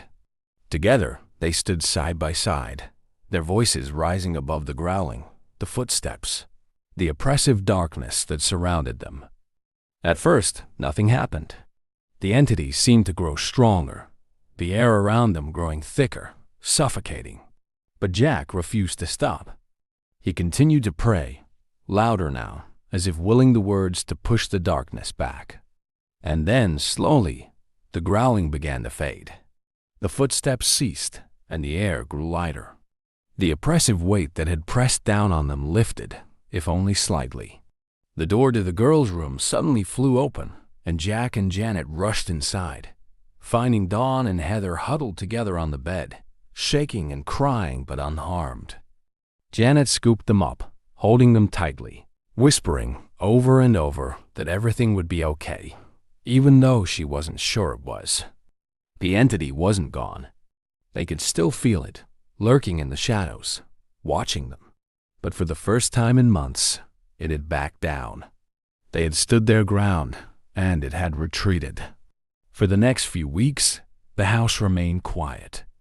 The oppressive atmosphere that had once filled every room was lighter, and the family began to breathe a little easier. But they knew they weren't safe, not completely. The entity was still there, waiting for its chance to strike again. Jack and Janet took the girls to stay with relatives while they continued to work with the Warrens and the church to find a permanent solution. They couldn't live in fear forever, and they couldn't allow the entity to destroy their family. They had survived the worst of it, but the fight wasn't over. It never truly would be. For families like the Smurls, haunted by forces beyond human understanding, the battle between light and dark was a constant one. But they had learned something important. No matter how strong the darkness seemed, as long as they stood together, it could never fully win. In the end, the Smurl family had endured what many would consider unimaginable. They had faced an evil that most people never encounter, and they had survived. Their story was one of resilience, of love, and of the unbreakable bond that held them together through even the darkest of times. Sarah Winchester was born into a world of privilege. Raised in New Haven, Connecticut, her early life was one of comfort and refinement. Born Sarah Lockwood Party in 1839, she grew up surrounded by wealth, her family's position securing her a life of culture and education. Yet, for all her advantages, Sarah's life would soon be marked by tragedy and profound loss. In 1862, Sarah married William Wirt Winchester, the heir to the Winchester Repeating Arms Company, the company responsible for creating the infamous Winchester rifle. Known as the gun that won the West, the Winchester rifle had revolutionized warfare and was hailed as a marvel of engineering. Yet, as Sarah would come to believe, the same innovation that made her family so wealthy carried a dark and terrible cost. The deaths caused by the weapon were not easily forgotten, and Sarah began to suspect that this burden had cursed her family. At first, life with William was idyllic. They were the epitome of the American dream, young, wealthy, and deeply in love. In 1866, their joy seemed complete with the birth of their daughter, Annie. But just as quickly as that joy had come, it was snatched away. Annie died only a few weeks after she was born, a victim of marasmus, a wasting disease. The loss devastated Sarah. She withdrew from society, overcome with grief, and those closest to her began to notice a change. The once vibrant and lively woman became quiet, contemplative, and consumed by sadness. For years, Sarah lived in the shadow of her daughter's death, trying to make sense of the pain. But the tragedies were far from over. In 1881, William Winchester died of tuberculosis, leaving Sarah widowed and alone at the age of 42.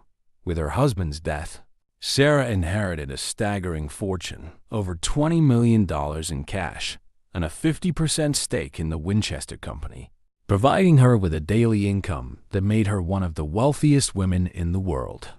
But wealth brought her no comfort. The deaths of her husband and daughter weighed heavily on her, and Sarah began to believe that her family's fortune was stained with blood. Isolated in her grief, Sarah sought solace in the supernatural. It was around this time that she reportedly sought the counsel of a spiritualist medium.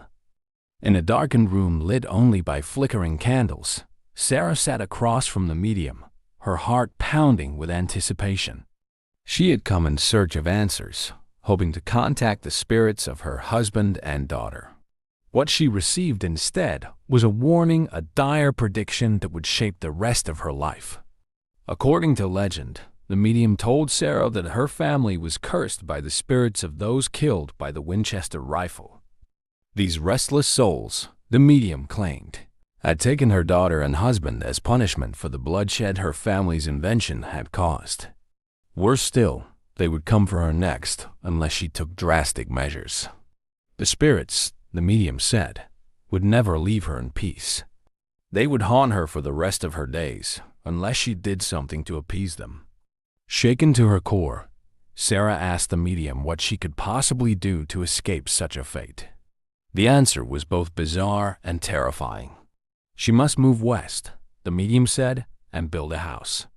But this would be no ordinary house.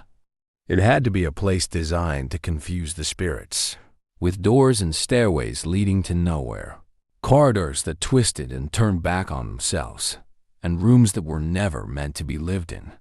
As long as Sarah kept building, the spirits would be kept at bay. The moment she stopped, however, they would find her, and her life would be in grave danger. Desperate for relief from her overwhelming grief and fear, Sarah heeded the medium's words. In 1884, she purchased an unfinished farmhouse in San Jose, California, and immediately set to work. Construction began, and for the next 38 years, it never stopped. Carpenters worked around the clock, 7 days a week, adding rooms, wings, and entire floors to the sprawling mansion. Sarah, often dressed in mourning black, oversaw every detail. She held nightly seances to communicate with the spirits, seeking guidance on how the house should be built. It was said that the spirits guided her hand, dictating where new additions should go and how the layout should confound those who might seek to harm her. As the house grew, so too did the rumors.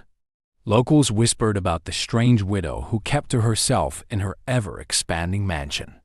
They spoke of the eerie sounds that echoed from the property at night, the hammering of nails, the sawing of wood, the creaking of new floors being laid. Some even claimed to have seen ghostly figures wandering the grounds, their faces pale and twisted in agony. But despite the talk, Sarah remained focused, determined to keep the spirits at bay. The house, with its endless construction, was her only protection. As the years passed, the house became a labyrinth, a confusing maze of hallways and staircases that led nowhere. There were doors that opened to solid walls, windows that looked into other rooms, and staircases that abruptly ended at the ceiling. The mansion, which had started as a modest farmhouse, now stood 7 stories tall and boasted hundreds of rooms, though no one could say for certain how many. The more Sarah built, the more isolated she became. Her grief had driven her into seclusion, and the once vivacious woman was now a recluse, hidden away in her sprawling fortress. Those who worked in the house rarely saw her, and when they did, she was often muttering to herself or frantically sketching out plans for yet another addition. Her once sharp mind seemed to be unraveling, consumed by the weight of the curse she believed she could never escape. Sarah's belief in the spirits never wavered. She was convinced that as long as she kept building, she would be safe. But even as the mansion grew, so did the darkness that seemed to surround her.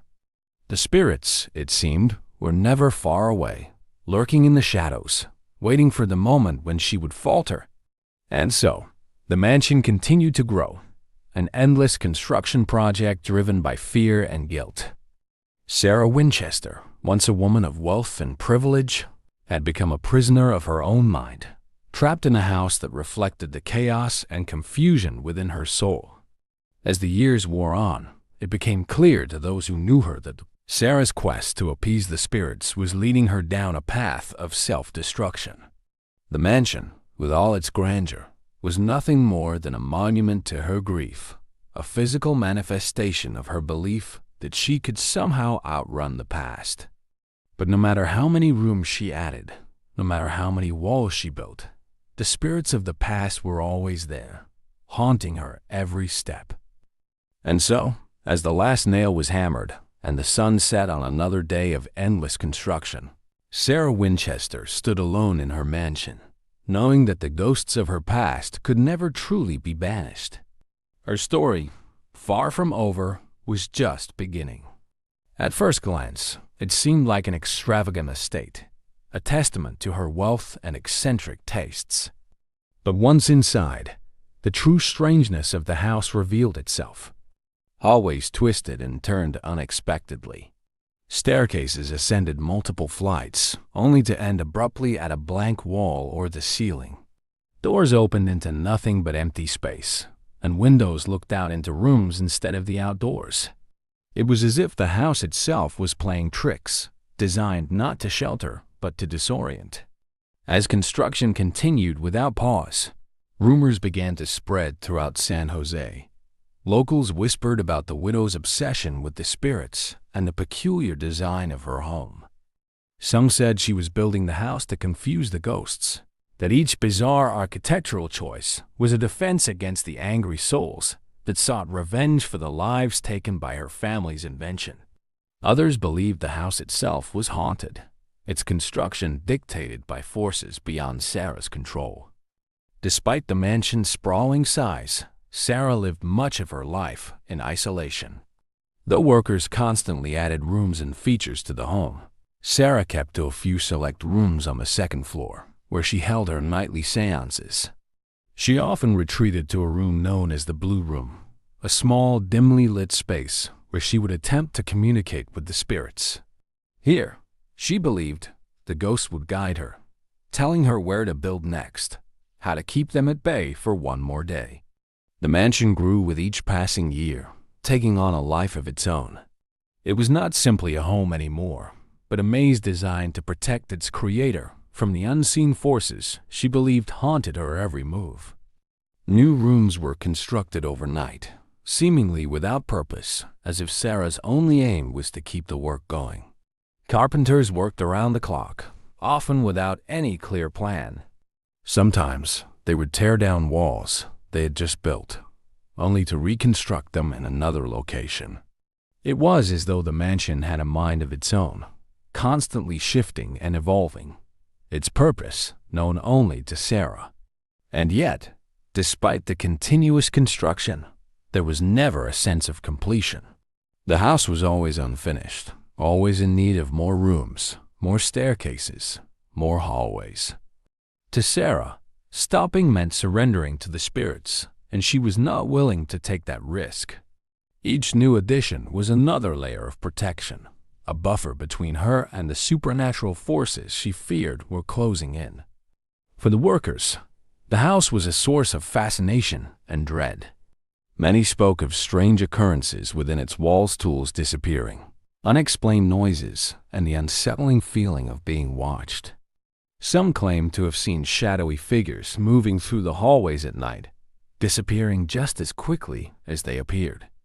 It was said that Sarah herself was often seen wandering the halls in the dead of night, whispering to the spirits, seeking their guidance. Her presence only added to the mansion's eerie reputation. But for Sarah, the house was more than just a defense against the ghosts. It was a prison of her own making. The longer she lived there, the more isolated she became. She rarely left the property, and when she did, it was only to visit her lawyer or manage business affairs. Her world had shrunk to the confines of the mansion, and within those walls, she was both the architect and a prisoner of her own fear. As the years passed, the mansion's peculiarities grew. There were secret passageways and hidden doors, rooms that could only be accessed by certain staircases, and hallways that seemed to lead nowhere. Some parts of the house were left completely unfinished, as if Sarah had lost interest in them once they were no longer essential to her ever-changing plan. The house was a reflection of her mind, a chaotic, ever-shifting puzzle that she could never fully solve. By the early 1900s, the Winchester Mystery House had become legendary. People traveled from far and wide, hoping to catch a glimpse of the eccentric widow and her bizarre home. But Sarah rarely allowed visitors. She lived in near-total seclusion, her only company the servants and workers who kept the house running and expanding. Those who did enter the mansion often left with stories of strange encounters, a door that wouldn't open, a staircase that led nowhere, or a cold draft that seemed to come from nowhere at all. For all the mansion's grandeur and complexity, there was something deeply unsettling about it. The house, with its maze-like corridors and nonsensical layout, seemed to trap people inside. Once you entered, it was easy to become disoriented, lost in the twists and turns, with no clear way out. It was as if the house was designed not just to keep the spirits away, but to keep everyone, Sarah included, trapped within its walls. Sarah's belief in the spirits never wavered, even as she grew older. The house, with all its strange features and endless rooms, was her only defense. She believed the spirits could not touch her as long as she kept building, as long as the work continued. But deep down, she must have known that no matter how many rooms she added, how many walls she constructed, the ghosts of her past would always be there, waiting. The mansion, for all its complexity, could never truly shield her from the weight of her own guilt. The spirits were not just the souls of those killed by the Winchester rifle. They were manifestations of Sarah's own grief, her own sense of responsibility for the deaths caused by her family's fortune. In the end, the mansion was less a defense against the supernatural and more a monument to her unrelenting guilt and sorrow. As construction continued into the final years of her life, Sarah became more reclusive than ever. The house had become her entire world, a fortress built to hold back the ghosts that haunted her dreams. But the mansion was never enough. No matter how many walls she built, no matter how complex the design, she could never escape the spirits that plagued her mind. And so, the house grew and grew, a physical manifestation of Sarah's inner turmoil. The construction never ceased, even as Sarah's health began to decline. The workers continued to add rooms and corridors, staircases and doors, all in a desperate attempt to keep the spirits at bay. But in the end, even the Winchester Mystery House could not protect Sarah from the fate she feared. As she grew older, Sarah became more withdrawn, spending her days in solitude, wandering the halls of her mansion, speaking to the spirits who had guided her all these years. The house, now a sprawling labyrinth of rooms and staircases, was a testament to her unending fear, her desperate attempt to keep the ghosts of her past at bay. But despite all her efforts, Sarah Winchester could never truly escape. The spirits she feared were not confined to the walls of her mansion. They lived within her, haunting her every thought, every decision. And no matter how much she built, how much she tried to hide, the past would always find a way to catch up with her. She had spent years trying to keep the spirits at bay, but no matter how many rooms she built, how many staircases she added, the whispers seemed to grow louder. The curse, Sarah believed, was as real as the walls that surrounded her. The spirits were everywhere, lurking just beyond her reach. They appeared in the shadows of long, empty hallways and in the cold drafts that swept through rooms with no windows. They were restless, drawn to the house as if by an invisible force, their presence undeniable to those who lived and worked there.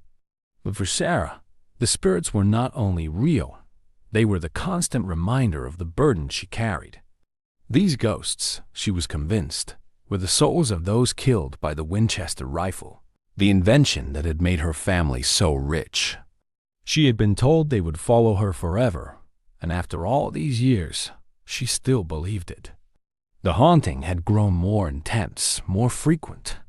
At night, she could hear the soft creaking of footsteps moving across the wooden floors, the faint echoes of voices whispering through the corridors. Sometimes she would feel a cold hand on her shoulder, only to turn and find no one there. The servants who worked in the house were not immune to the strange occurrences, either. Several had reported hearing disembodied voices calling their names, only to find themselves alone when they turned to look. Others spoke of objects moving on their own books, sliding off shelves, doors closing by themselves, and the constant, eerie feeling that they were being watched. One of the maids had even quit in a panic after claiming she had seen a figure standing at the foot of her bed, a shadowy outline of a man staring at her in the darkness. As the mansion expanded, so too did the tales of its hauntings. Visitors who managed to enter the house spoke of cold spots, rooms where the temperature would suddenly drop without explanation.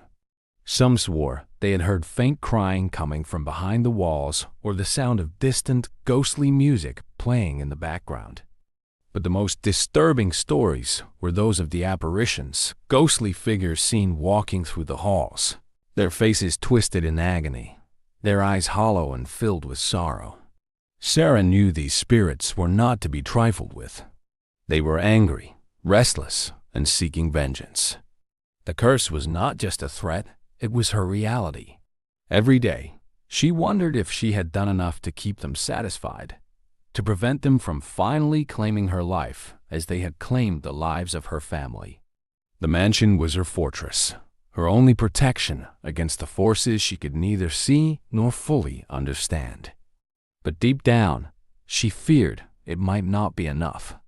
One particular night, after years of construction, Sarah awoke to a familiar feeling, a weight pressing down on her chest. She opened her eyes and was immediately filled with a sense of dread. The room was dark, but she could sense that she was not alone. Slowly, she turned her head, and there, standing at the foot of her bed, was a figure. It was tall, its features hidden in the shadows, but Sarah could feel its presence, a cold, overwhelming sense of anger and sorrow. She tried to sit up, to call for help, but her voice failed her. The figure moved closer, its outline becoming clearer in the dim light. It was a man, dressed in old-fashioned clothing, his face pale and gaunt. His eyes locked onto hers, and in that moment, Sarah knew who he was. He was one of the countless souls lost to the Winchester rifle, one of the many who had come to haunt her for what her family had done. The figure raised a hand, pointing at her, and Sarah felt her heart race. The room grew colder, the air around her thickening with the presence of something dark and malevolent. She wanted to scream, to flee from the room, but her body was frozen in place, paralyzed by fear. The figure leaned in closer, and in a voice barely louder than a whisper, "You cannot escape us." The words echoed in Sarah's mind long after the figure vanished into the shadows. Even after it disappeared, the room felt wrong, as if the air had been tainted by the spirit's presence. Sarah sat in bed for hours, unable to sleep, her mind racing with thoughts of what she had just seen. She knew the spirits were growing stronger, more desperate to reach her, and no amount of construction could keep them away forever. The following days passed in a blur. Sarah threw herself even deeper into her obsession with the house, demanding that more rooms be built, more walls be erected, more doors be installed. She believed that the only way to protect herself was to keep the work going, to add more layers between her and the spirits. But even as the mansion grew, so too did the intensity of the hauntings. The workers noticed it too. They would hear strange noises coming from rooms they had just finished building, or see shadowy figures darting down the hallways, only to vanish into thin air. One of the carpenters, a man named Edward, had been working on the house for years.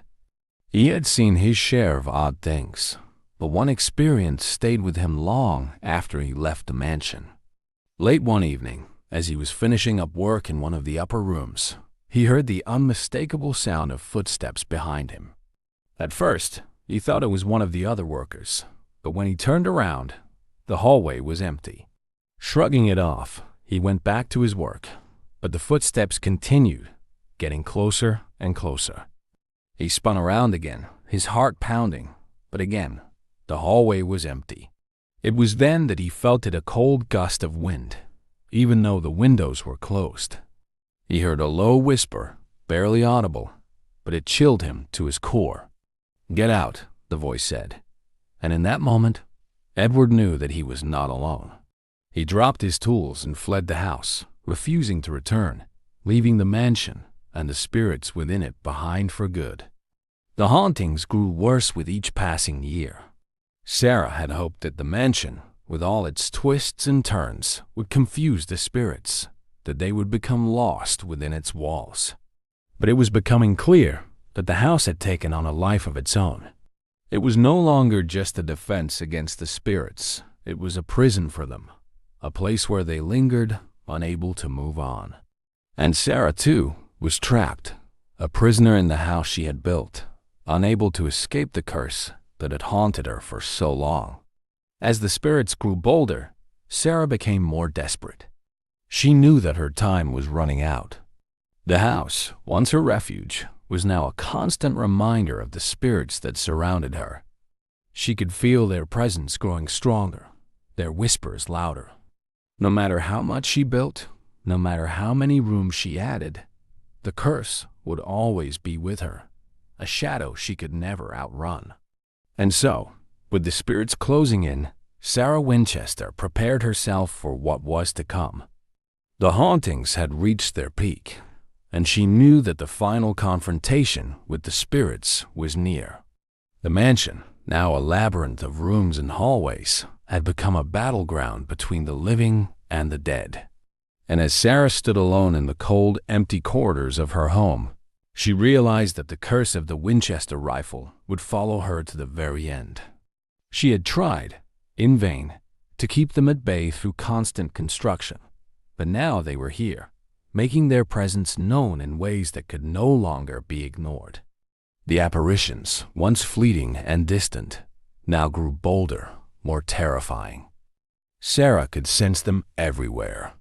The temperature inside the mansion would drop suddenly, filling the rooms with a biting cold. Doors that had been closed tight would creak open on their own, as if inviting the spirits to step inside. At night, Sarah would hear footsteps in the halls outside her room, slow, deliberate, the kind of footsteps that made her skin crawl. They were closer now than they had ever been before, and Sarah knew it was only a matter of time before they made their intentions clear. One night, Sarah sat alone in her private sitting room, a small fire flickering in the hearth, casting shadows that danced along the walls. The mansion was unusually quiet, almost unnervingly so. She had grown used to the constant sound of construction, the hammering of nails, the sawing of wood, the shuffling of workers' feet. But now, with the mansion largely completed, the silence was oppressive. As she stared into the flames, Sarah's thoughts drifted back to the countless seances she had conducted in this very room. She had sought answers, hoping the spirits would tell her how to appease them, how to stop their torment. But now, in the stillness of the night, she felt as though they had always been leading her toward this moment. It was as if everything she had done, every brick laid, every staircase built, had been futile. The spirits had been patient, waiting for her to tire, to falter, and now they were coming for her. Suddenly, the temperature in the room plummeted. The flames in the fireplace flickered and dimmed, as if an unseen force had drawn the heat from the room. Sarah's breath caught in her throat, and she felt an overwhelming sense of dread wash over her. Slowly she turned her head, and there, standing in the doorway, was a figure, a ghostly silhouette, faintly illuminated by the dying firelight. The figure was that of a woman, her features pale and indistinct, but Sarah could make out the tattered, old-fashioned clothing she wore. The ghost did not move, did not speak, but Sarah could feel its presence, the sadness, the anger. This was not just any spirit. This was one of the many souls lost to the Winchester rifle, one of the countless victims Sarah had spent her life trying to evade. The apparition moved closer, its form becoming clearer as it stepped into the room. Sarah's heart pounded in her chest, but she did not move. She couldn't. The fear that gripped her was paralyzing, and she felt as though the air had been sucked from the room, leaving her breathless. The ghost hovered just feet away now, its hollow eyes staring straight through Sarah, as if peering into her very soul.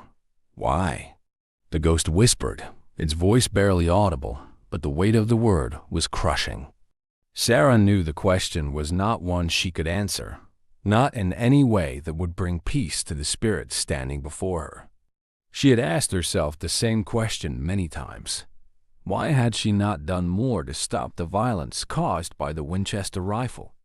Why had she inherited this curse, this guilt that could never be absolved? Before she could muster the courage to speak, the apparition vanished, disappearing into the air as if it had never been there at all. The room remained cold, the silence even heavier than before, but Sarah knew she was not alone. She never was. The nights that followed were no better. The hauntings intensified, and the ghosts became more daring. One evening, while Sarah was walking through one of the upper hallways, she heard the unmistakable sound of a child's laughter. It was soft, almost playful, but it filled her with a profound sense of sorrow. She turned, scanning the corridor, but saw nothing. As she moved toward the source of the sound, she heard it again closer this time, echoing through the mansion's endless halls. The laughter grew louder, and soon it was accompanied by the faint sound of footsteps, small and quick.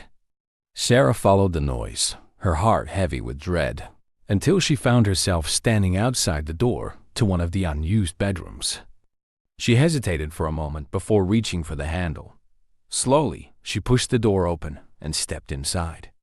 The room was empty, just as she had expected, but the cold air prickled her skin. The sound of the child's laughter was gone, replaced by an eerie stillness. But then, from the corner of the room, a shadow shifted. Sarah's breath caught in her throat as she watched a small figure step into the light. It was a child, no older than 5 or 6, dressed in an old-fashioned gown. Her face was pale, her eyes wide and unblinking. She stared at Sarah with a look of sadness that seemed far too deep for a child to carry. The little girl raised a hand, reaching out as if asking for help.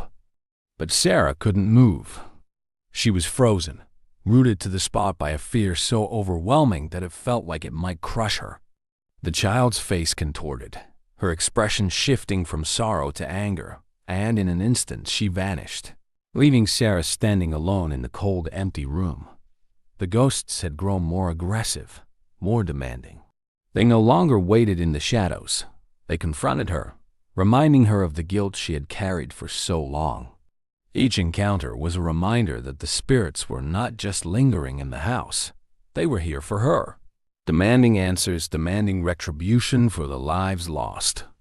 In her desperation, Sarah returned to the seances, hoping to find some way to placate the restless spirits. Night after night, she sat in the dimly lit room, surrounded by candles, calling out to the spirits, asking for guidance.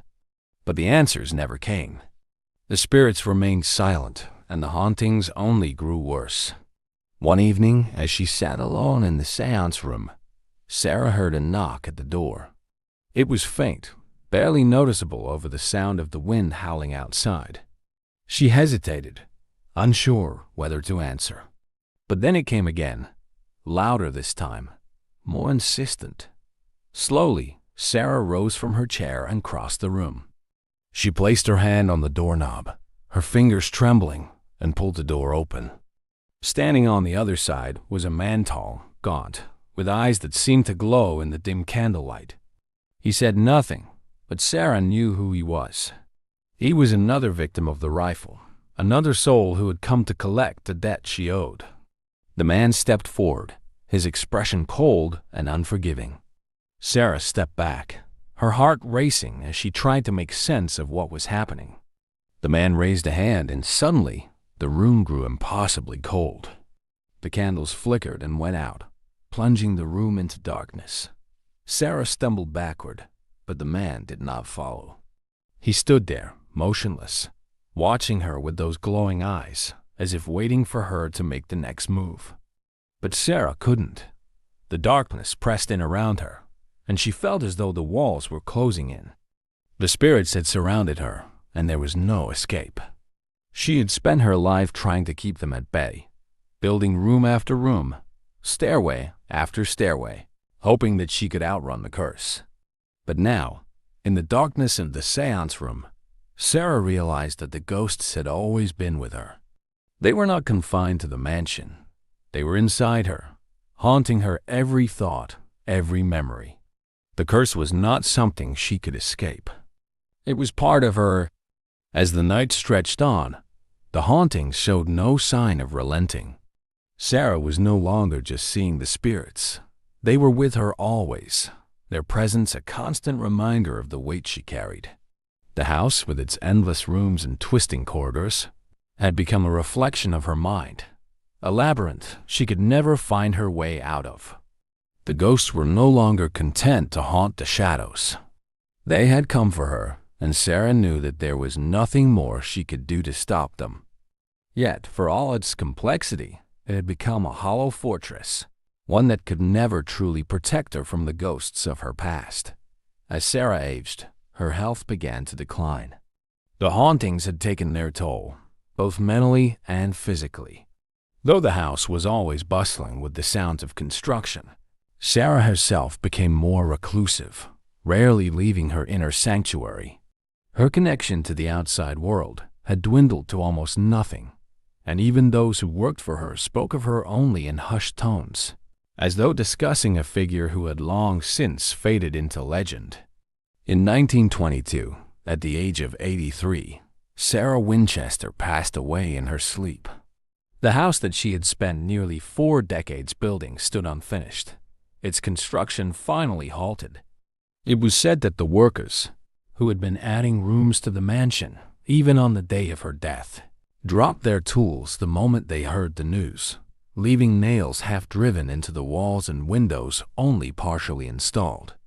The building, like Sarah's life, had stopped mid-motion, forever incomplete. But the story did not end with Sarah's death. The Winchester Mansion, now famously known as the Winchester Mystery House, had already garnered a reputation as one of the most haunted places in America. After Sarah's passing, the mansion was open to the public, and the ghost stories surrounding it only grew. Visitors who walked through its twisting hallways spoke of strange occurrences, doors slamming shut on their own, footsteps echoing down empty corridors, and the feeling of being watched by unseen eyes.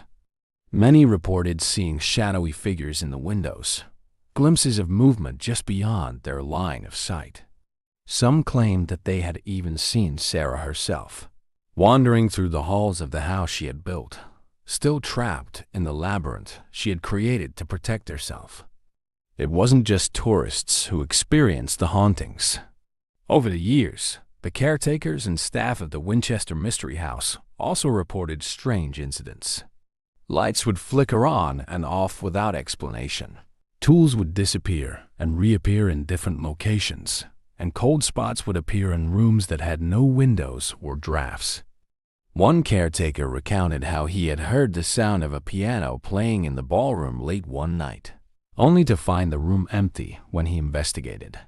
Another spoke of seeing a woman in black standing at the top of one of the staircases, her face obscured by a veil. When he approached, she vanished into thin air. The legends surrounding the Winchester Mystery House continued to grow, and it soon became a popular destination for those interested in the paranormal. Ghost hunters, mediums, and skeptics alike were drawn to the mansion, each hoping to uncover the truth behind its mysterious past. Some left convinced that the house was indeed haunted, while others dismissed the stories as mere folklore, a product of Sarah Winchester's eccentric life and the strange architecture she left behind. Yet, for all the speculation, one thing remained certain: the house was unlike any other. Its rooms, many of which had never been lived in, held a stillness that was unnerving. Staircases led to nowhere, doors opened onto blank walls, and hallways twisted in impossible directions. The design was disorienting, as if the house itself was trying to confound those who dared to enter it. But for those who believed in the supernatural, the house was more than just a bizarre architectural marvel. It was a place where the veil between the living and the dead was thin, where the spirits Sarah had tried so desperately to escape still lingered. Some believed that the spirits of those killed by the Winchester rifle had never left, that they were trapped in the house just as Sarah had been, their anger and sorrow echoing through its halls. Over the decades, the Winchester Mystery House became a symbol not just of Sarah's fear, but of the way guilt and grief can shape a life. For many, Sarah's story was a cautionary tale, one of a woman who, consumed by her belief in a curse, had isolated herself from the world in a futile attempt to atone for the violence wrought by her family's fortune. The house was a reflection of that guilt, a physical manifestation of her inner turmoil, and it stood as a reminder that some burdens are too heavy to carry alone. But for others, the house was something more. It was a place where the boundaries of reality seemed to blur, where the past could never fully be escaped. Even in death, Sarah's presence was still felt within the walls of her mansion, as if her spirit, like those she feared, had become a permanent resident of the house. Those who walked its halls could feel it, a sense of sadness, of unresolved grief, lingering in the air. In the years since her passing, the mansion has been the subject of countless investigations.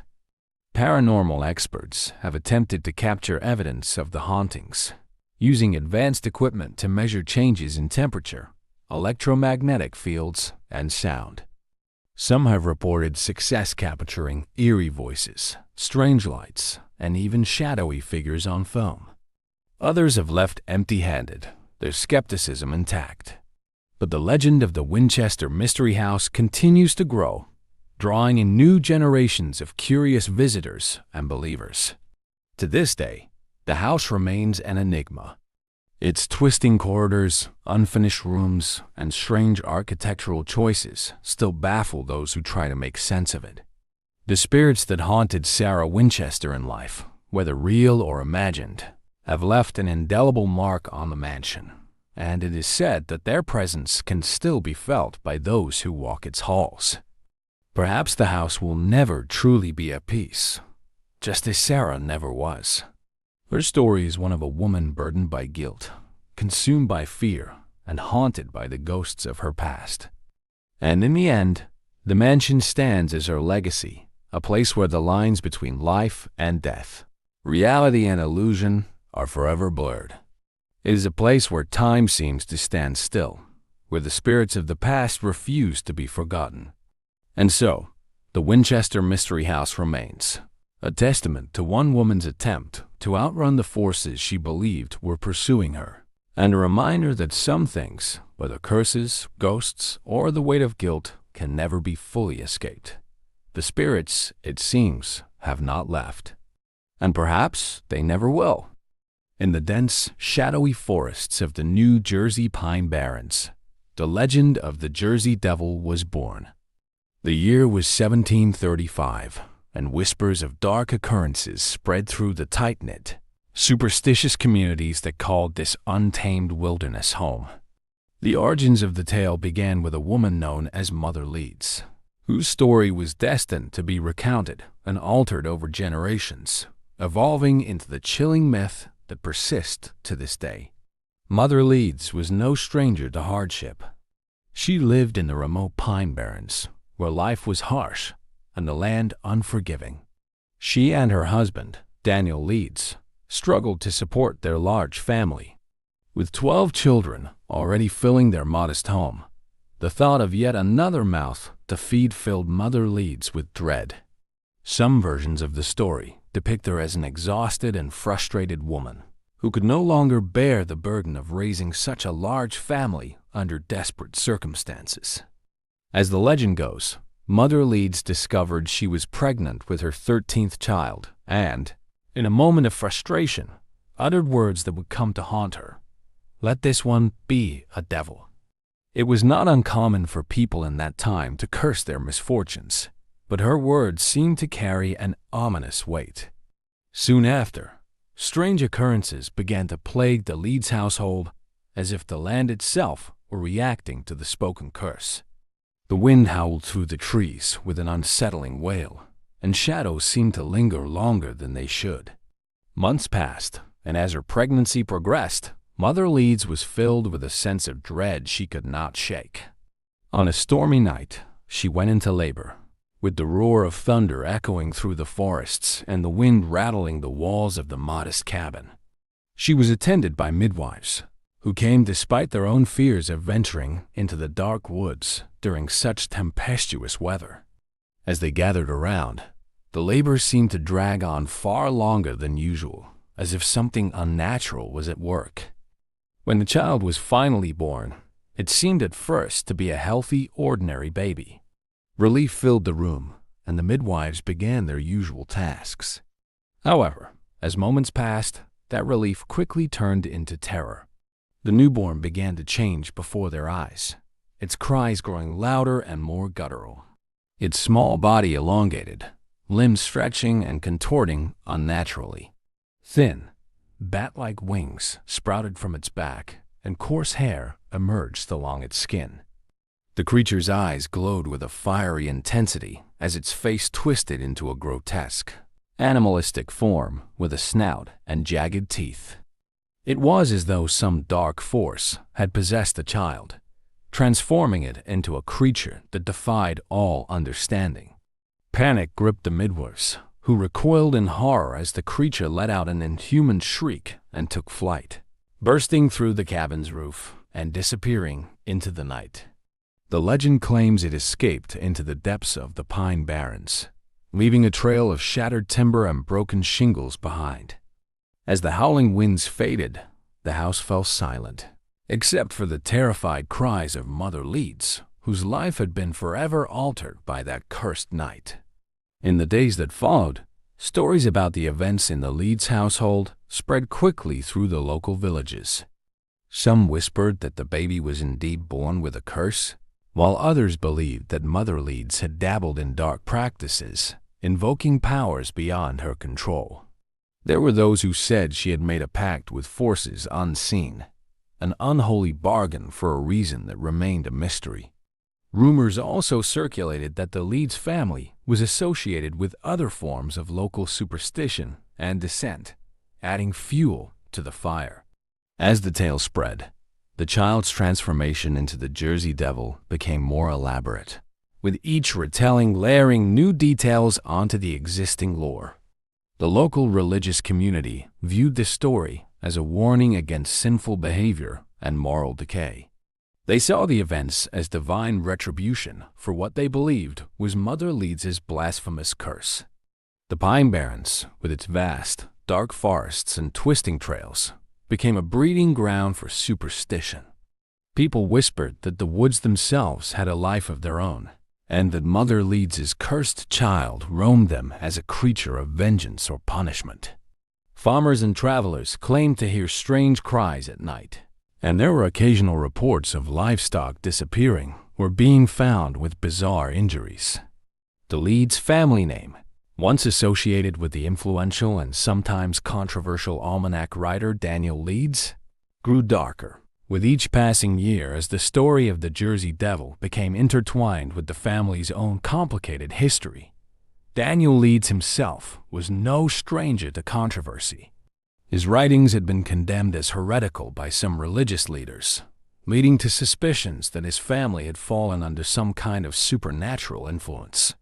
Thus, the tale of the Jersey Devil was not merely a ghost story, but also a reflection of the fears and conflicts of the time.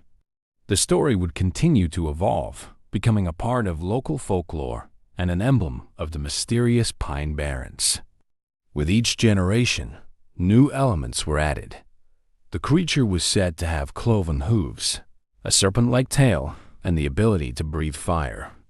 Some stories suggested it could vanish into thin air, or that it appeared as a foreboding omen before disasters.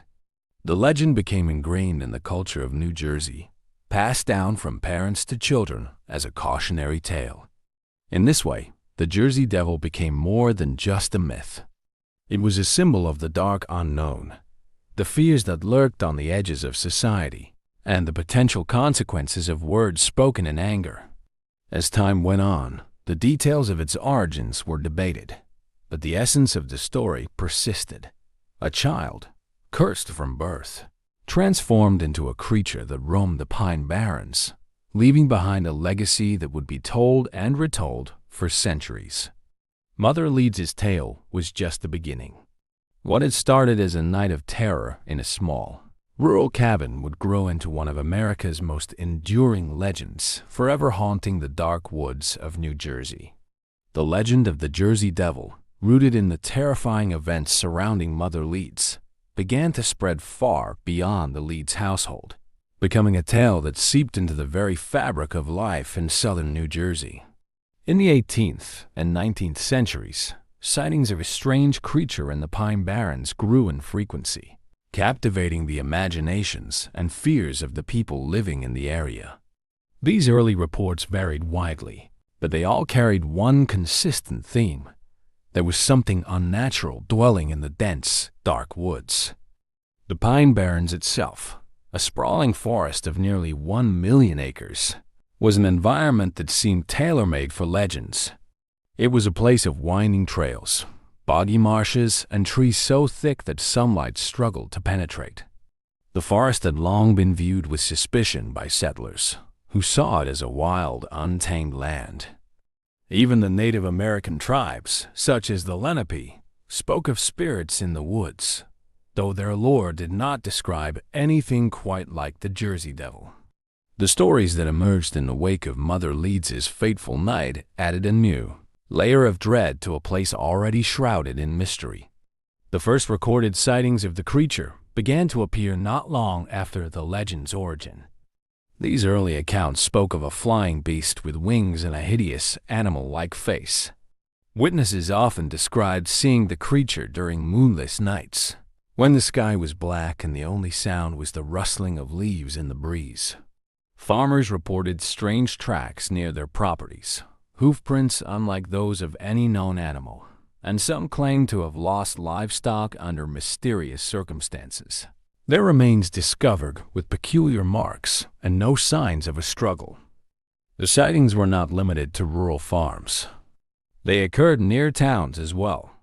People spoke of encountering the creature along lonely roads, its figure emerging from the darkness to spread its wings and take flight, disappearing into the night sky with a bone-chilling screech. The descriptions varied in detail, but shared enough similarities to keep the legend alive. Some spoke of the creature as being the size of a large dog, while others insisted it was much larger, with a wingspan that stretched 10 feet or more. Its face, they said, was ghastly, a twisted mix of horse-like features and something else, something more sinister. As these accounts circulated, the Jersey Devil became a symbol of the unknown dangers lurking in the Pine Barrens. The early settlers, already living in a land that felt wild and unpredictable, found a new reason to fear the woods at night. It wasn't long before the Jersey Devil began to take on a near-mythical status, with sightings spreading beyond the immediate area and becoming known in neighboring states like Pennsylvania and Delaware. Each new report seemed to add to the creature's lore, with the details morphing and expanding as the story spread from mouth to mouth. The local communities, largely isolated and deeply rooted in superstition, embraced the tale with a mix of fear and fascination. The Jersey Devil was not just a tale of a monstrous beast. It was a reflection of the people's anxieties, a manifestation of their unease with the harsh wilderness and the difficult lives they led. The creature came to represent the unpredictability of nature, a symbol of the forces that lay just beyond human understanding. Religious leaders sometimes used the legend to illustrate sermons, presenting the Jersey Devil as a sign of the devil's work or as a warning against moral decay. The narrative of the creature's origins, involving a cursed child and a mother's desperate words, played into the idea of divine punishment, a notion that resonated in the deeply religious communities of the time. As stories continued to circulate, some were written down, further cementing the Jersey Devil's place in folklore. Newspaper articles from as early as the late 18th century referenced the creature, although these accounts often carried a tone of skepticism, treating the sightings as curious local tales rather than serious events. Still, enough people reported seeing the creature or claimed to know someone who had, that the legend persisted. In fact, The mystery surrounding the Jersey Devil seemed only to deepen with each new account. The Pine Barrens' reputation grew darker, and the people living near its borders took additional precautions, especially at night. Among the most unsettling reports were those from hunters and woodsmen, people who spent much of their time in the forests and were familiar with the local wildlife. These men spoke of encountering something that defied explanation, a beast whose movements were unnatural and whose presence sent chills down their spines. Some told of hearing strange cries echoing through the trees, a sound that could not be attributed to any known animal. A few claimed to have glimpsed the creature up close, its glowing eyes piercing the darkness before it vanished, leaving them shaken and bewildered. The legend began to attract more attention from those outside the region, including skeptics and scholars. While some dismissed the stories as mere superstition or the exaggerations of frightened minds, others were intrigued by the consistency in the descriptions. Cryptozoologists, though not yet a recognized field at the time, would have considered the accounts with great interest, noting how folklore could sometimes hint at unknown species or animals not yet classified by science. It was suggested that the Jersey Devil might be a misidentified species, an animal unknown to the scientific community, or even a creature brought over from another continent during the age of exploration. However, for the locals who lived near the Pine Barrens, the Jersey Devil was not simply a curiosity, it was a very real part of their lives. They took its presence seriously, sometimes avoiding certain areas at night and sharing stories of encounters to warn others. Families passed down tales of the creature from generation to generation, each new version adding details or altering the story slightly, but always keeping the core of the legend alive. Children grew up hearing bedtime stories of the beast that roamed the woods, and young men dared each other to go deep into the forest to see if they could catch a glimpse of the infamous Jersey Devil. The early sightings of the Jersey Devil did more than just entertain or frighten. They helped shape the identity of the Pine Barrens and the people who lived there. The legend offered a sense of continuity in a world that was rapidly changing, with new settlers arriving and industrialization slowly encroaching on the once untamed wilderness. In some ways, the Jersey Devil served as a guardian of the old ways, a reminder that despite humanity's attempts to tame the world, there would always be mysteries beyond our control. It was a story that belonged to the land itself, a legend that grew from the soil of the Pine Barrens and took root in the hearts and minds of those who called it home. As more people came to believe in the Jersey Devil, sightings continued to be reported, often with a sense of dread and wonder. The stories became a fundamental part of the region's folklore, blending the line between myth and reality. What had started as a rural legend was now something more, a shared cultural experience that unified the communities of southern New Jersey, giving them a tale as old and deep as the woods themselves.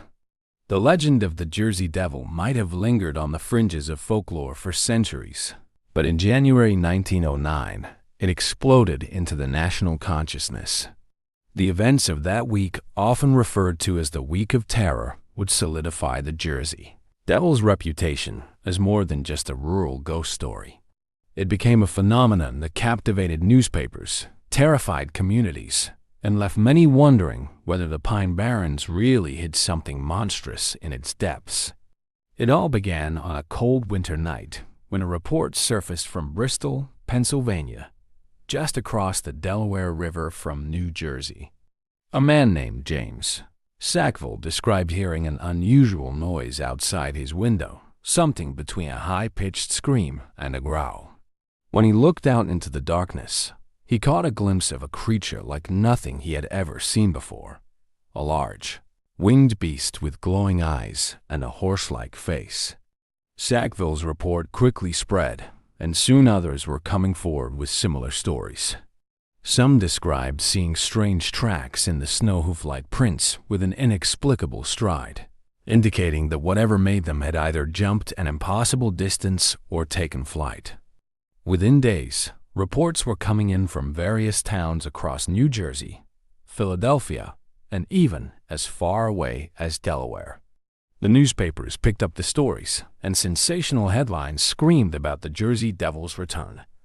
Eyewitness accounts described the creature swooping down from rooftops, darting through backyards, and even scratching at doors and windows.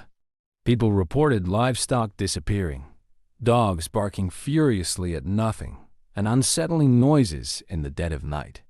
It seemed as though the entire region was in the grip of some unseen force, and no one felt safe.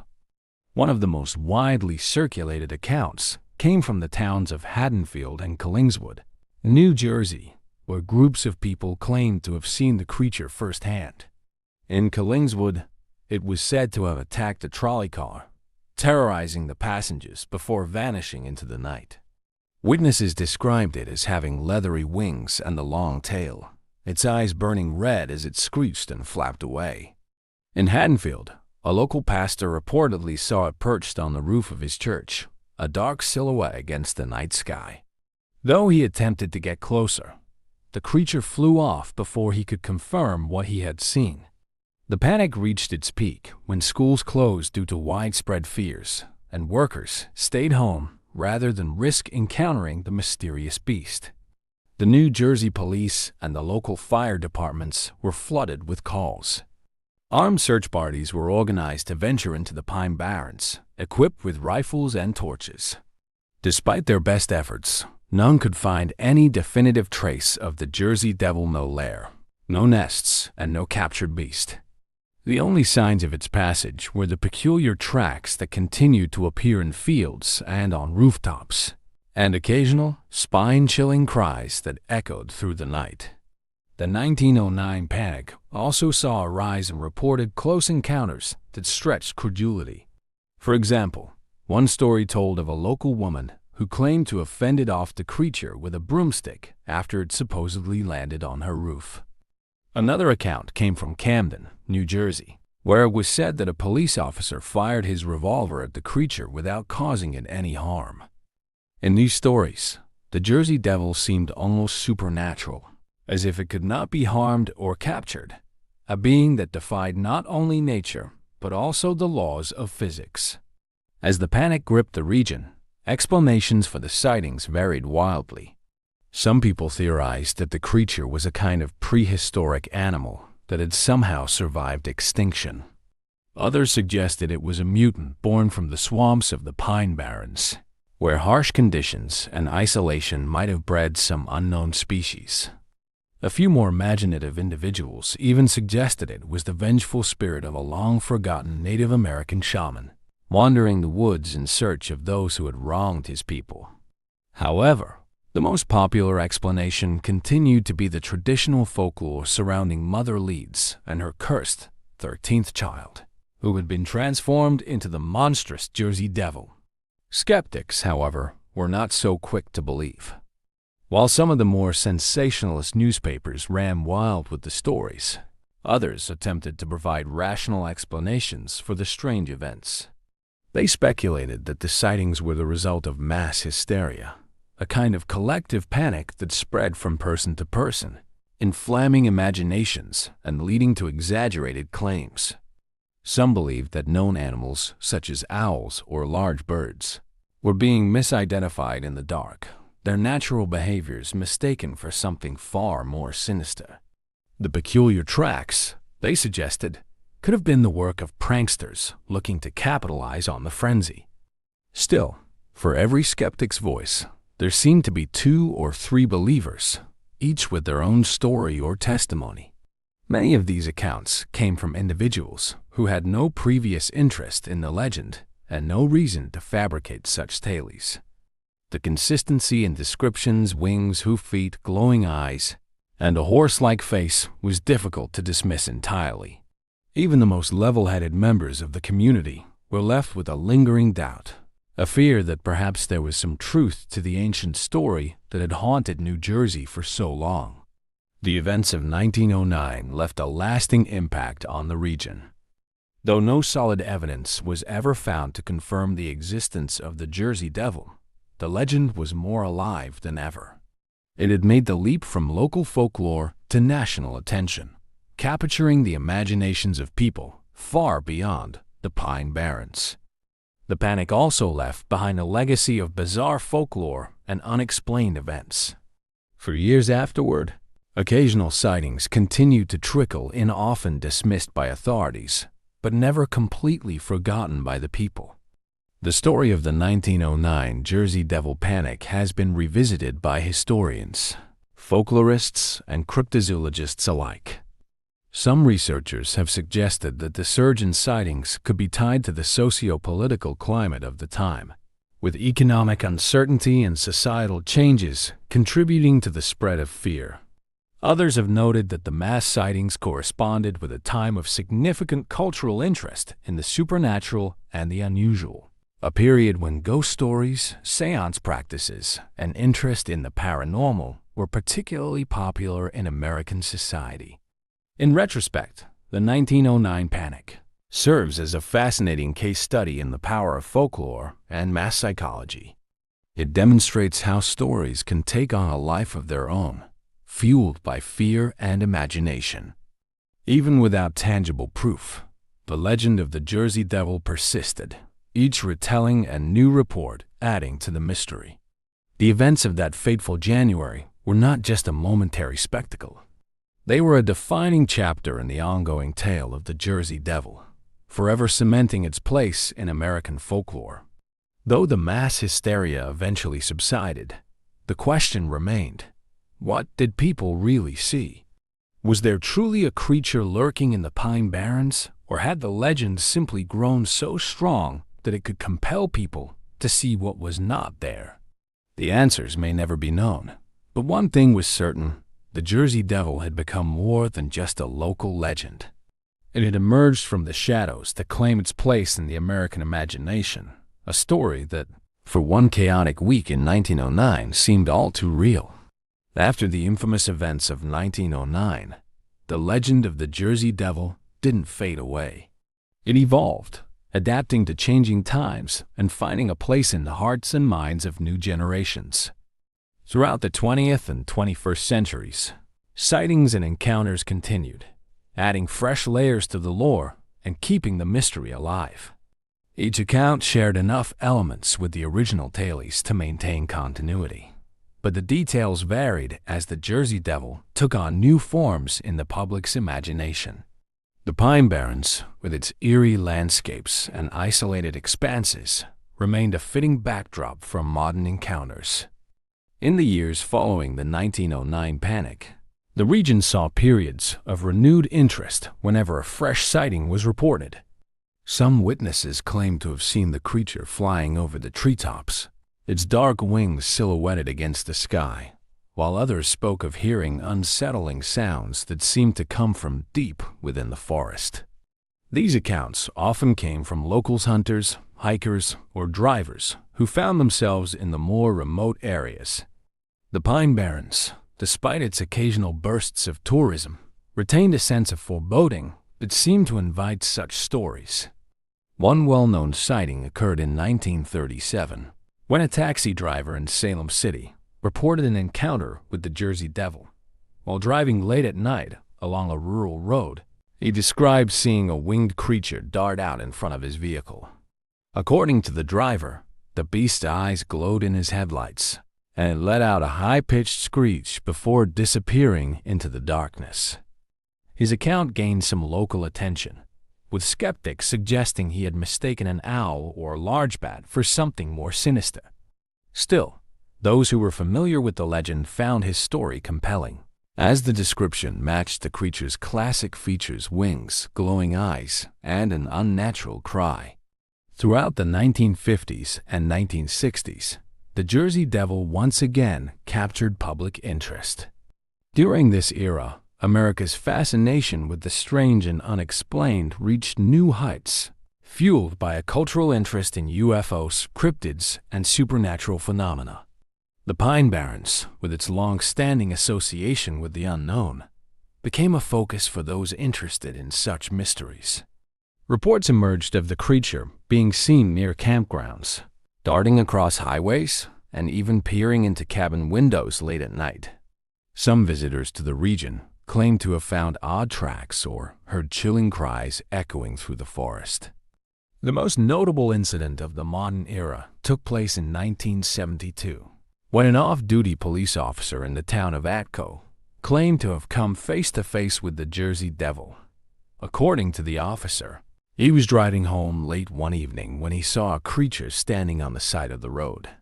Its appearance was otherworldly, a horse-like face with glowing red eyes, leathery wings, and a long tail. As he slowed down, the creature suddenly leaped across the road in a single bound, disappearing into the thick forest on the other side. The officer's story was widely circulated, and while it attracted a fair share of skepticism, his reputation as a credible witness added a degree of legitimacy to the account. In the decades that followed, reports of the Jersey Devil became intertwined with local culture, appearing in everything from tourist attractions to sports teams' mascots. The New Jersey hockey team, the Jersey Devils, adopted the creature's name in 1982, cementing the legend as a proud, albeit spooky, part of the state's identity. The story continued to serve as a symbol of the Pine Barrens' mystery and allure, often used as a promotional tool to attract visitors to the area.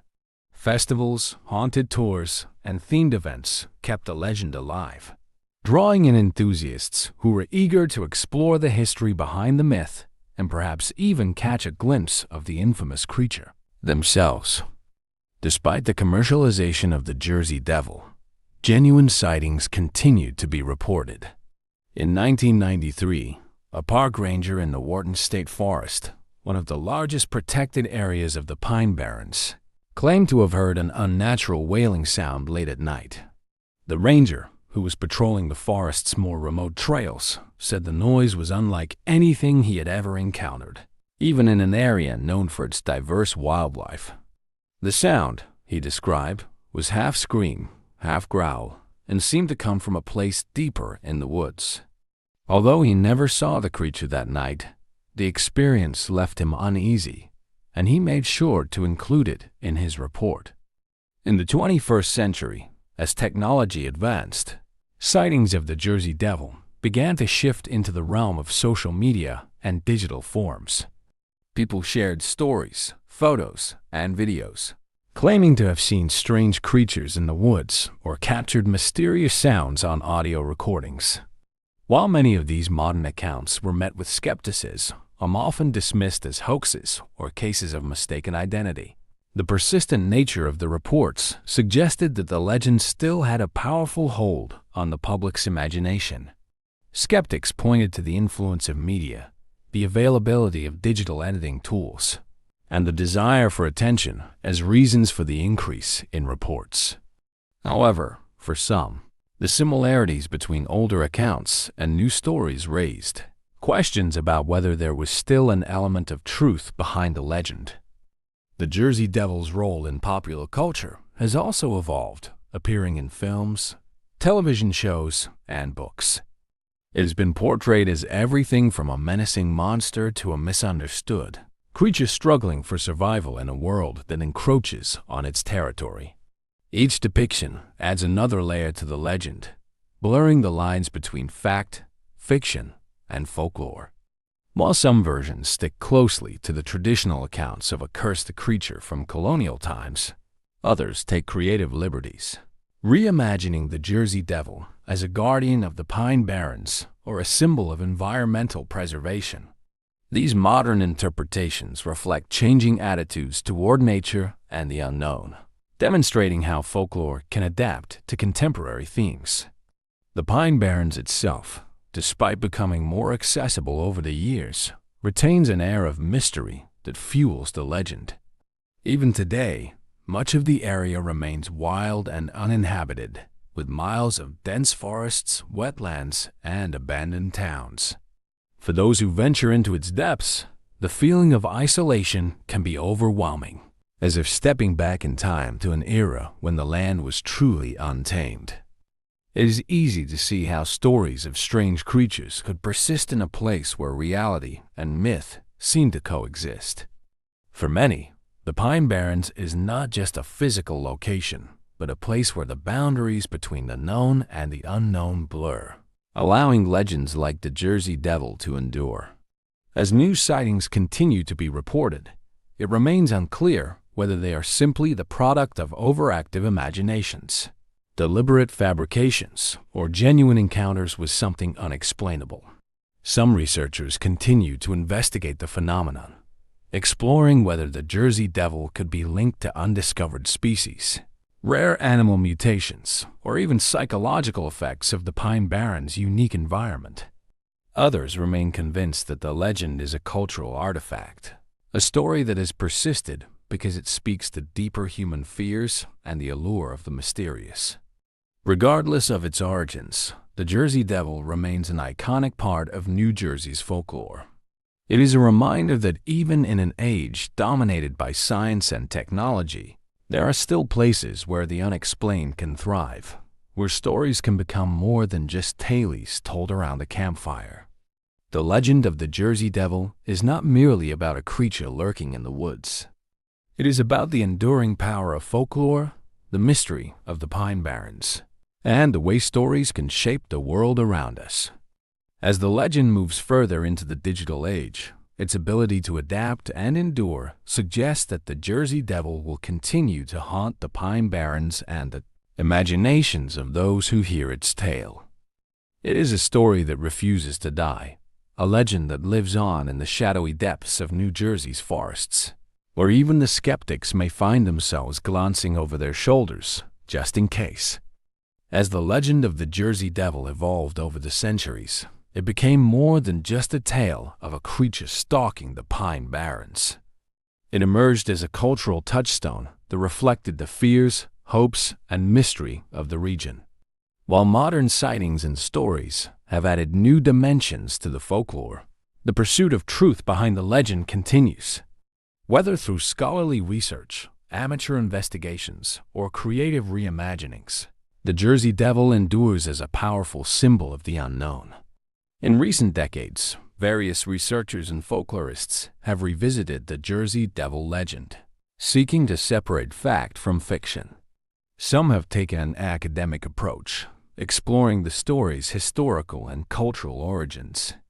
They have traced the tale back to colonial times, examining the context in which the legend first emerged.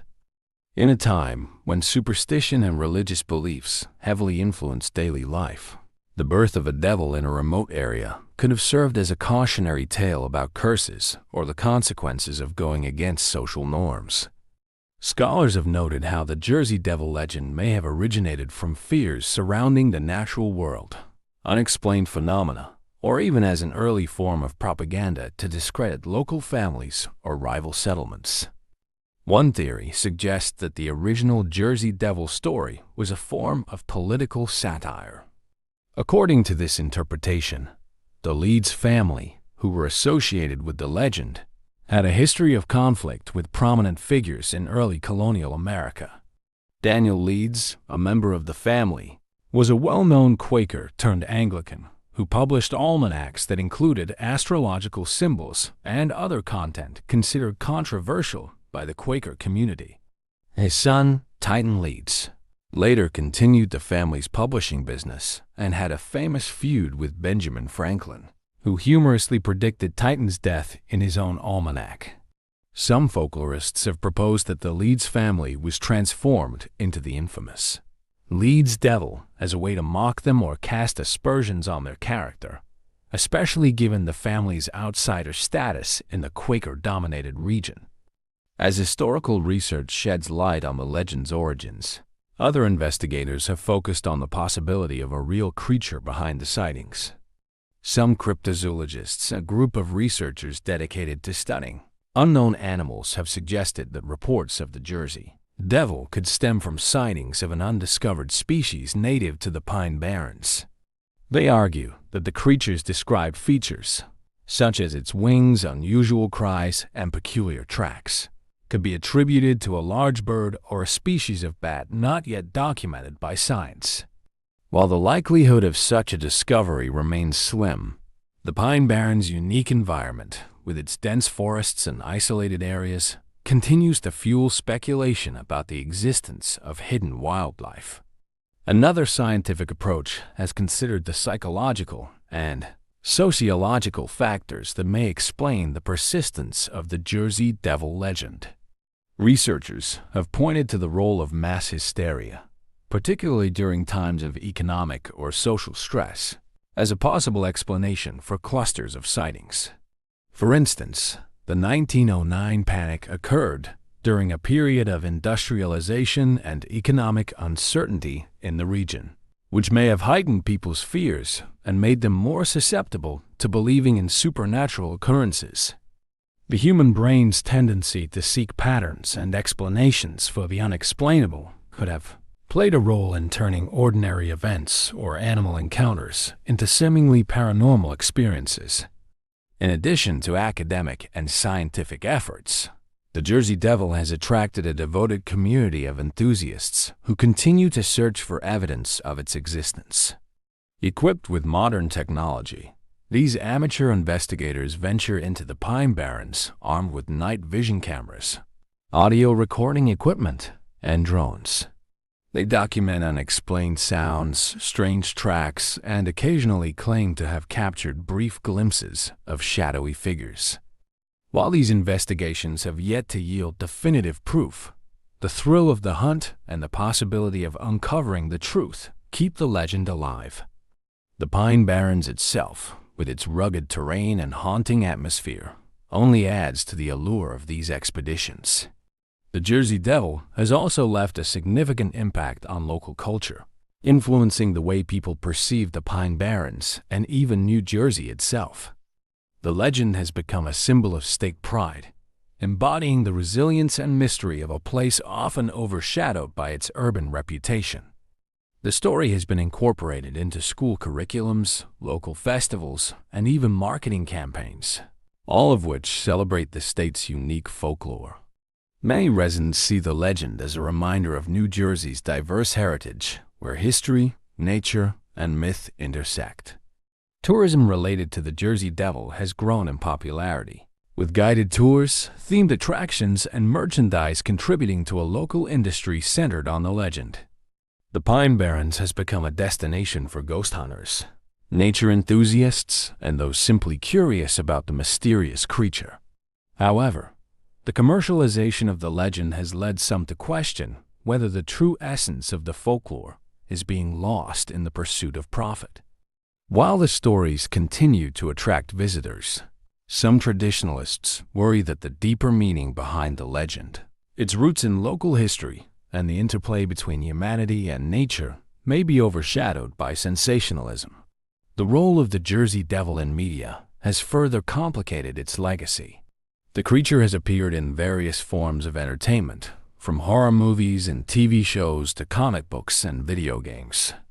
Each portrayal adds a new twist to the story, sometimes transforming the Jersey Devil from a frightening monster into a misunderstood anti-hero or even a victim of circumstance. These creative retellings highlight the legend's adaptability, demonstrating how folklore can evolve to suit contemporary audiences. At the same time, they can blur the line between the original story and modern interpretations, making it difficult to distinguish fact from fiction. For those who live near or frequently visit the Pine Barrens, the Jersey Devil remains an ever-present element of the local landscape. Even among skeptics, the legend is acknowledged with a sense of respect, if only for its place in the region's history. Residents sometimes share stories passed down through generations, often in a tone that mixes humor with an underlying hint of unease. While many don't truly believe in the existence of the Jersey Devil, there's still a quiet recognition that the Pine Barrens can be an eerie place, especially at night. The dense forest, the remote trails, and the sounds of unseen wildlife create an atmosphere where the legend feels almost plausible. As the Jersey Devil legend continues to grow, it serves as a testament to the enduring power of storytelling. The creature's tale has outlasted generations, evolving with each new account while remaining rooted in the core elements that first made it compelling. The Jersey Devil is a reminder of the human fascination with the unknown, a symbol of the mysteries that still exist in a world often thought to be fully explored. It shows how folklore can capture the collective imagination, inspiring both fear and wonder. The search for the Jersey Devil is not merely about finding a physical creature. It's about exploring the human desire to uncover the unexplained, to connect with the past, and to find meaning in the natural world. Whether the Jersey Devil is real or a product of folklore may ultimately be less important than the legend's impact on the culture and identity of New Jersey. As long as there are stories to tell and mysteries to ponder, the Jersey Devil will remain a vital part of the state's folklore, casting its shadow over the Pine Barrens and inviting future generations to delve into its story. The legend, whether approached with belief or skepticism, teaches that some mysteries may never be fully solved, and that's where their magic lies. The Jersey Devil's tale has transcended its origins, becoming a legend that continues to fascinate, challenge, and inspire.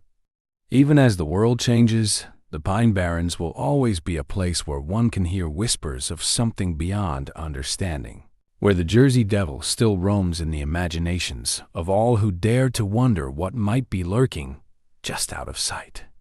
The old jail sat at the edge of town, forgotten by most, looming like a ghostly reminder of a darker past. Its stone walls, once strong and imposing, were now crumbling with age, as if they too were trying to forget the horrors contained within. Few dared to approach the building these days, though it had long been decommissioned and sealed off from the public. The locals had their reasons for staying away. The stories about the old jail were too sinister, too steeped in tragedy for anyone to visit willingly. The place had earned its reputation as a place cursed by misfortune. The jail had been built over a century ago, a product of the town's early years when crime was rampant and justice swift. Back then, the jail had housed some of the most dangerous criminals the region had ever known. Its cells were cold, the floors hard, and the sense of isolation even more punishing than the iron bars. It wasn't just the guilty who found themselves behind those walls. Rumors whispered of innocent people wrongly imprisoned, people who never made it out. Many believed the jail itself had taken on the bitterness of the unjustly punished, a palpable malice that lingered long after the doors were locked for good. The town's records told little about the jail's closure. Officially, it was said that structural issues forced the town to abandon it in favor of a newer, safer facility. But the older residents knew better. They spoke in hushed tones about the final weeks before the jail was shut down, of guards who swore they heard voices in empty corridors, and prisoners who claimed to have seen shadows moving where no shadows should have been. Those stories, passed down over generations, took on a life of their own, growing with each retelling until the jail was no longer just a decaying building, but a place where the lines between the living and the dead were blurred. It was this history that drew the attention of our group of protagonists, a small but tight-knit circle of friends who had long shared an interest in the supernatural. They weren't professionals, just curious souls who'd spent their free time exploring haunted places and sharing their findings online. But the old jail was different. Its reputation made it more than just another spooky spot to investigate. It was the kind of place that left people unsettled, even when spoken about in daylight. And that was exactly what intrigued them the most. Leading the group was Ethan, a local history enthusiast with a passion for uncovering the hidden stories of forgotten places. His love for the past had always led him to strange and eerie locations, but none had fascinated him quite like the old jail. For years, he had tried to learn more about the events that had transpired there, but the deeper he dug, the more doors seemed to close on him. Official records were sparse, and the people who knew the most were either dead or refused to talk. It was as if the town itself had conspired to erase the jail's past. Yet, Ethan couldn't shake the feeling that something important was waiting for him there. He wasn't alone in his fascination. There was Chloe, whose skepticism about the paranormal often put her at odds with the rest of the group. While she didn't believe in ghosts or spirits, she did believe in the power of history, and that made her willing to follow Ethan on his quest. To Chloe, the old jail was less about the paranormal and more about understanding the truth behind the stories. Why had so many people feared this place? What events had left such a strong mark that the tales persisted even now? Then there was Matt, whose experiences with the supernatural had left him more convinced than ever that places like the old jail were dangerous. He'd had his own run-ins with unexplained phenomena in the past, moments that still haunted him, but unlike Chloe, he believed in the unseen. It was Matt who had warned the group to be cautious about the jail. Places like that hold on to things, he had said. Not just memories, but emotions, pain, anger. You can feel it in the air, like the building itself remembers everything that's happened inside. Matt's quiet intensity often gave weight to his words, and while the others sometimes brushed off his warnings, they always listened when he spoke. Finally, there was Lily, the empathetic heart of the group. While the others approached the jail with curiosity or trepidation, she felt drawn to it for reasons she couldn't quite explain. Lily had always had an odd sensitivity to places with heavy histories, sensing things that others couldn't. She didn't claim to have any supernatural abilities, but there were times when her intuition bordered on eerie. She often felt an overwhelming sense of sadness in places where terrible things had happened, as if the emotions had left a scar on the world itself. The jail, she knew, would be no different. The group's decision to investigate the old jail wasn't made lightly. They had explored haunted locations before, but this felt different, bigger, more dangerous. Yet, despite their fears, there was something about the jail's dark history that called to them. Each of them, in their own way, felt that the key to understanding the place lay in experiencing it firsthand. It was more than just curiosity. It was a need to confront whatever was still lurking in the shadows of the old stone walls. The planning for their investigation took weeks. Ethan had mapped out the jail's layout as best as he could from old blueprints, while Chloe researched every rumor she could find, trying to separate fact from fiction. Matt prepared their equipment: flashlights, cameras, recording devices, and, just in case, a few protective charms he had picked up from a local shop. Lily, meanwhile, tried to mentally prepare herself for what she knew would be a heavy emotional experience. On the night of the investigation, they gathered outside the old jail, the building towering over them in the moonlight like a giant, silent sentinel. The air was cold, much colder than it should have been for that time of year, and an unnatural stillness hung over the area. No birds, no insects, nothing but the faint rustle of the wind through the nearby trees. For a moment, none of them moved. The sight of the jail, looming against the dark sky, had a way of making them feel small, insignificant. It was as if the building itself was watching, waiting for them to make the first move. Ethan was the first to speak, breaking the silence. "We ready?" No one answered immediately. It wasn't fear that held them back, not yet. Anyway, but a shared understanding that what they were about to do could change everything. Places like the old jail didn't just give you answers. They gave you nightmares. Finally, Chloe nodded, her expression resolute. "Let's do this." With that, they crossed the threshold, stepping into the cold, damp interior of the old jail. The air inside was even heavier than outside, thick with the weight of the past. The floorboards creaked beneath their feet as they moved deeper into the building, their footsteps echoing through the empty halls like ghostly reminders of those who had walked there before them. The investigation had begun. The interior of the old jail was a labyrinth of long-forgotten rooms and twisting corridors, each one darker and more foreboding than the last. Dust floated lazily through the beams of their flashlights, and the stale air carried a smell of decay and abandonment. As the group ventured deeper into the jail, the oppressive silence became almost unbearable. The walls seemed to close in around them, and every creak of the floor beneath their feet sent shivers down their spines. Ethan, always the historian, led the way confidently, his eyes scanning the stone walls and iron bars with fascination.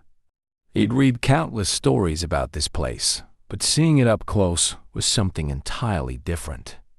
The jail had a way of making time feel irrelevant. It was easy to imagine that at any moment, a guard from another century could turn the corner, or a prisoner's desperate whisper could echo through the halls. Matt, who walked a few steps behind, kept his camera steady, recording everything. His breath came in shallow bursts, but he forced himself to remain calm. His mind raced with memories of their past investigations, but nothing they had experienced compared to the tension he felt here. He could feel the weight of the building's dark history pressing down on him, like an invisible presence hovering just out of reach. The camera's lens, however, only captured the emptiness in front of them, but Matt knew better than to trust his eyes. Lily, trailing near the back of the group, felt uneasy. She couldn't shake the sensation that they were being watched. It was subtle at first, like the prickling feeling of being observed from a distance.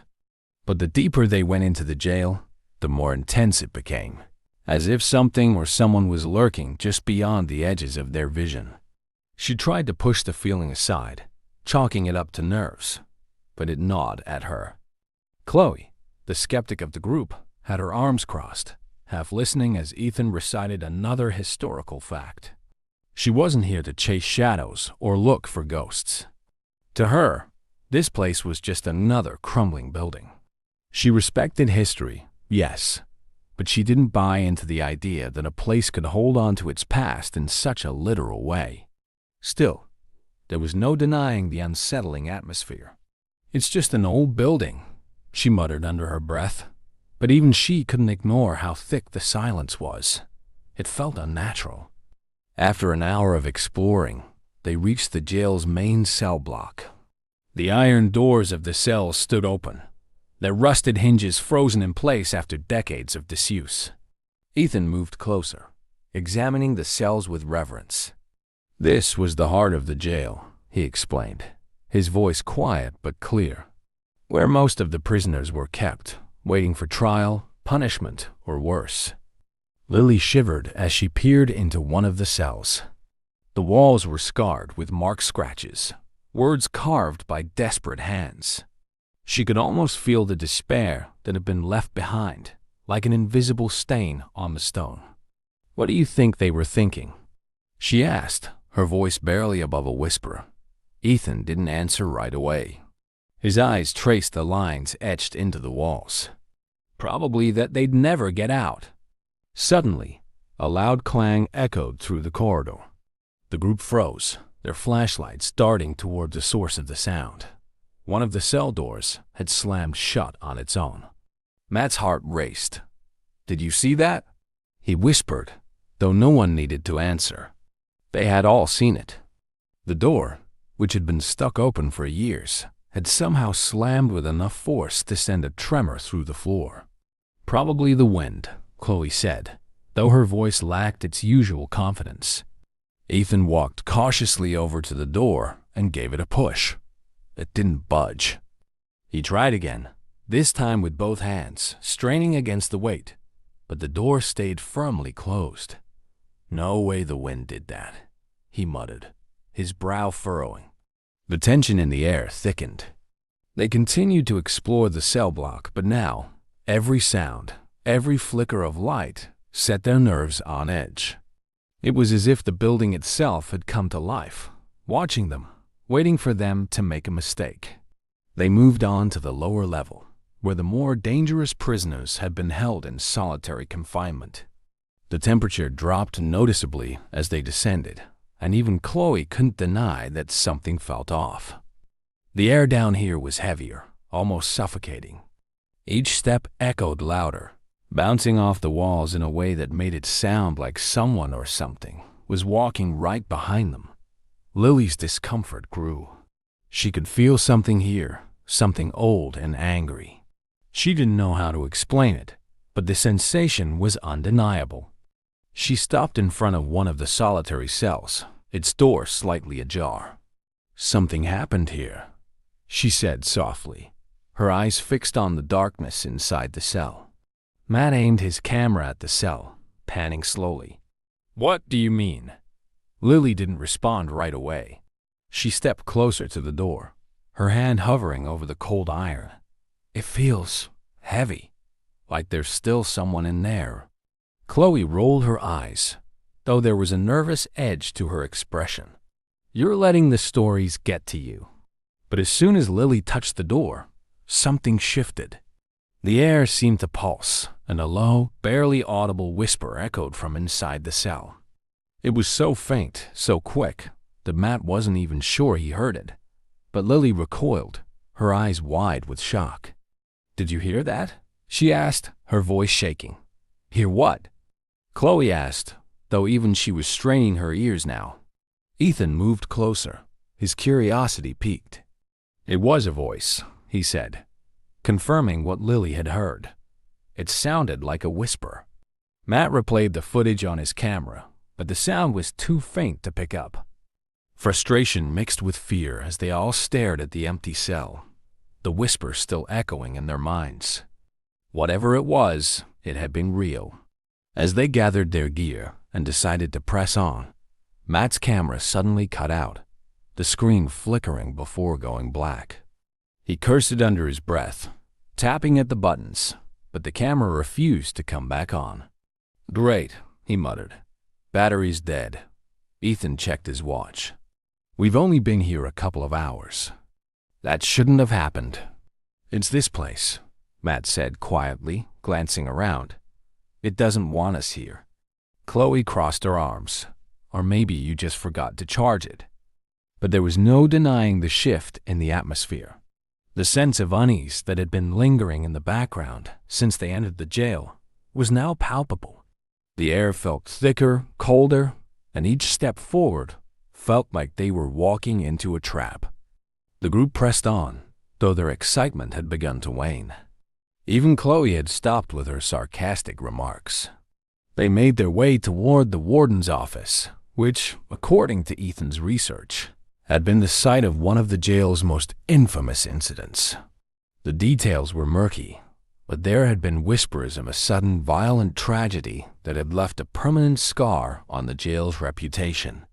As they reached the office door, it creaked open on its own. None of them moved for a moment, their flashlights focused on the dark room ahead. "Well," Chloe said, her voice barely masking her nerves, "are we going in or what?" Ethan stepped forward, leading the group into the warden's office. The room was small and cluttered, papers and furniture covered in decades of dust.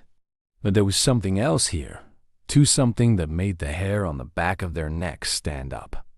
A chair, tucked behind the warden's desk, slowly began to turn, its legs dragging across the floor with a soft, eerie scrape. No one spoke. They simply watched, frozen, as the chair completed its slow, deliberate turn, coming to a stop facing the door they had just entered through. The jail wasn't just haunted by memories. It was haunted by something far more real. And whatever it wasn't happy they were here. As the chair finished its slow rotation, a thick, suffocating silence settled over the group. It was as if the entire jail was holding its breath, waiting to see what they would do next. The air felt colder than before, and the dim light from their flashlights flickered uneasily, casting long, wavering shadows on the walls. For the first time that night, Ethan hesitated. His usual curiosity was overshadowed by the growing sense of dread that hung over the room like a dark cloud. He took a step back, not out of fear, but out of a deep, instinctual caution. Something about this room felt different, more dangerous. It was no longer just a decaying relic of the past. It was alive, and it didn't want them here. Matt broke the silence, his voice a low whisper. "We need to leave this room." He didn't care if the footage they had wasn't complete or if they hadn't found the answers they were looking for. His instincts screamed at him to get out now. Whatever was in that room wasn't a story from the past. It was something active, something malevolent. Lily, standing just behind Matt, nodded in agreement, though she couldn't tear her eyes away from the chair. Her hands trembled slightly, the same way they did when she felt intense emotions from a place. This was no ordinary haunting. It was something much darker, more forceful. The energy in the room pressed down on her like a physical weight. I can't explain it, but something's wrong here. We shouldn't stay. Ethan glanced at Chloe, expecting some pushback from the group's skeptic, but even she seemed shaken. Her arms were crossed tightly over her chest, and her usually sharp remarks were absent. Let's just go, okay? Chloe's voice was quieter than usual, the bravado she often clung to melting away. As they turned to leave, the door to the warden's office suddenly slammed shut with a loud bang, sending a reverberating echo down the corridor. The sound made them all jump, their nerves frayed from the growing tension. Matt rushed to the door, yanking at the handle, but it didn't budge. "It's locked," Matt said, his voice tight with frustration as he jiggled the handle again. "How is that possible?" Chloe demanded, moving closer to the door. "There's no way that old lock just decided to work on its own.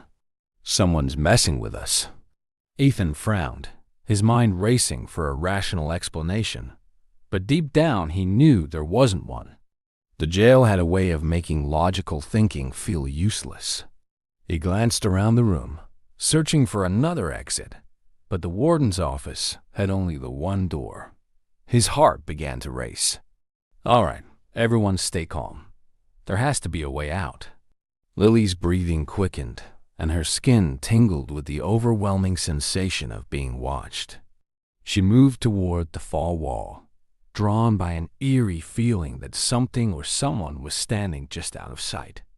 Her flashlight beam swept over the old, dusty desk, the worn wooden floor, and finally, the corner where the shadows seemed unnaturally thick.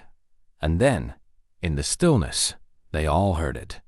A low, guttural whisper cut through the air, the words indistinct but unmistakably there. It was a sound that didn't belong in this world, a sound that sent an icy chill straight to their bones. It was as if the very walls were speaking to them, warning them, taunting them. Matt whipped around, his camera back on and recording, though his hands shook as he tried to steady the lens. "Did you hear that?" he asked, his voice barely concealing the fear that had taken hold. "Tell me someone else heard that." "I heard it," Lily whispered, her voice trembling. "It's not just a building, it's something in the building." She stepped back toward the group, her pulse racing, the weight of the oppressive atmosphere pushing down on her like a physical force. Chloe's skepticism cracked further, her bravado replaced by genuine fear. "Okay, this isn't funny anymore. Who's doing this?" No one answered because they all knew there was no one else here.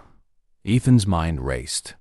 He had read countless accounts of haunted places, stories of spirits stuck between worlds, but this felt different. This wasn't just a remnant of the past lingering in the air. This was something with intent. It wanted them out, or worse, it wanted them to stay. The whispers continued, growing louder, though the words remained unintelligible, a menacing hiss that filled the room. Matt's camera flickered, the lens momentarily blurring before coming back into focus. "Come on," he muttered to himself, tapping at the screen, but the device refused to cooperate. It was as if the jail itself was interfering with their technology. Just when the tension seemed unbearable, the door to the warden's office creaked open on its own, the rusty hinges groaning in protest. The group froze, staring at the door in disbelief. The way out had opened, but the message was clear. Whatever had trapped them inside had now decided to let them go. Ethan was the first to move, stepping toward the door with careful, measured steps. "Let's go," he said firmly, his voice steady despite the fear gnawing at his insides. The others followed, their flashlights cutting through the oppressive darkness as they hurried into the hallway. But the feeling of being watched didn't fade as they left the office. If anything, it grew stronger. The air in the corridor felt even colder than before, and the sense of an unseen presence trailing behind them was almost unbearable. Lily clutched her flashlight tightly, her knuckles white. "It's not over," she said softly, glancing over her shoulder as if expecting to see something lurking in the shadows. "Yeah, I feel it too," Matt added, his voice low. His camera had finally powered back on, but it felt like a small comfort in the face of what they were experiencing. The group continued through the corridors, their nerves fraying with each step. Every creak of the floor, every flicker of light felt like another reminder that they weren't alone. The jail had awakened something, and whatever it was following them. Ethan led them toward the exit, retracing their steps from earlier in the night. The narrow hallways seemed longer now, the walls pressing in on them as if the jail itself was trying to keep them trapped. His flashlight flickered, casting strange, wavering shadows across the floor. He tried to push down the rising panic, but it was becoming harder with each passing minute. As they neared the stairwell that would take them back to the ground floor, a loud bang echoed from somewhere deeper in the building. The sound reverberated through the hall, rattling their nerves. Chloe whipped around, her flashlight aimed at the empty corridor behind them. "What the hell was that?" she asked, her voice tight with fear. Ethan shook his head. "I don't know, and I don't want to find out. Let's just keep moving." But before they could take another step, the sound came again, this time louder, closer. It was a heavy, pounding noise, like something massive was being dragged across the floor. The group stood frozen, their breath caught in their throats. Lily's eyes widened. "It's coming toward us." The group's instincts kicked in, and they started moving faster, rushing toward the stairs. The pounding grew louder with every second, the sound echoing off the walls, chasing them through the dark corridors. Matt glanced behind him, his heart pounding in time with the noise. "We need to go now." They reached the stairs and hurried down, their footsteps frantic as the sound of something unseen followed close behind. As they reached the bottom of the stairwell, the pounding abruptly stopped, leaving only the sound of their ragged breathing in its wake. They didn't stop to question it. Instead, they sprinted toward the front entrance, bursting through the old wooden doors and into the cold night air. For a moment, none of them spoke. They just stood there, gasping for breath, their hearts racing, trying to process what had just happened. The old jail loomed behind them, dark and silent once again, as if nothing had happened. But they knew better. Something had woken up inside those walls, something that didn't want to be disturbed. Ethan wiped the sweat from his brow, his heart still pounding in his chest. "We need to go," he said, his voice shaking. "We're not coming back." Matt nodded, his hands trembling as he packed up his camera. "Agreed. This place is bad news." Lily stood staring at the jail for a long moment before finally turning away, her face pale. "It's not just haunted," she whispered. "It's alive." Without another word, the group piled into their car and drove away, leaving the old jail behind them. But even as they sped down the dark road, the weight of what they had experienced lingered. The jail wasn't just a relic of the past. It was something far more dangerous, and whatever lived inside wasn't finished with them yet. The ride back to their rented house was tense, the silence heavy with the weight of what had just occurred. The night pressed in around the car, the headlights cutting through the darkness like a fragile barrier between them and whatever was lurking back at the old jail. Each of them sat in their own thoughts, processing the events in their own way, but none could shake the sensation that they hadn't truly left the jail behind. Ethan, who sat in the passenger seat, kept his eyes on the road, but his mind was far away. He had always believed in the paranormal, but what they had encountered in that jail was more than he had ever anticipated. It wasn't just the typical ghostly sightings or strange noises. This felt like a force, something with power and intent. It wasn't just about a haunting, it was about control, and they had come dangerously close to losing theirs. In the back seat, Lily sat with her arms wrapped around herself, staring out the window. The sensation of being watched hadn't left her. In fact, it had grown stronger, as if the eyes that had been on them inside the jail had followed them. Every shadow on the roadside seemed to move. Every passing streetlight cast long, unnatural shapes that made her heart race. "Do you guys feel like it's not over?" she finally asked, her voice breaking the thick silence. Matt glanced at her through the rearview mirror, his hands tight on the steering wheel. "I was trying not to think about it," he admitted, his voice low. He'd felt the same thing, the weight of the jail's energy still clinging to them like an invisible fog. His camera, sitting on the seat beside him, had captured some strange footage, but even if they had the evidence, was it worth continuing? Chloe, ever the skeptic, shook her head. "Look, that place was freaky. I'll give you that, but we're out. It's over." She sounded like she was trying to convince herself as much as the others, her voice uncharacteristically uncertain. She had never been one to entertain the idea of the supernatural, but what they had witnessed in the jail went beyond rational explanations. Still, the idea that something might have followed them, that was a step too far for her to accept. Ethan finally spoke, his voice quiet and measured. "I don't think it's that simple. Whatever was in that jail wasn't just a ghost. It felt like something with intent, something that could reach beyond the building itself." He glanced at Lily, who nodded in agreement, her expression pale and drawn. "Yeah," Lily said softly. "I still feel it. It's like we're not alone, even now." They pulled into the driveway of the house, the engine idling for a moment before Matt turned it off. The air inside the car felt thick, as if they were all holding their breath, waiting for something to happen. Matt took a deep breath and opened his door, stepping out into the cool night air. The house, an old two-story structure surrounded by trees, loomed over them, its windows dark and uninviting. It had felt cozy when they arrived, but now it seemed different, like the jail. The house had taken on a more menacing presence, as if it had absorbed the same energy they had brought with them. Inside, they moved quietly, each person wrapped in their own thoughts. Chloe immediately went to the kitchen, grabbing a bottle of water and leaning against the counter, her eyes distant. Matt set his camera on the coffee table, but didn't bother checking the footage just yet. He wasn't ready to relive what they'd been through. Ethan sat heavily on the couch, rubbing his temples. "We need to talk about what happened in there," he said, breaking the silence.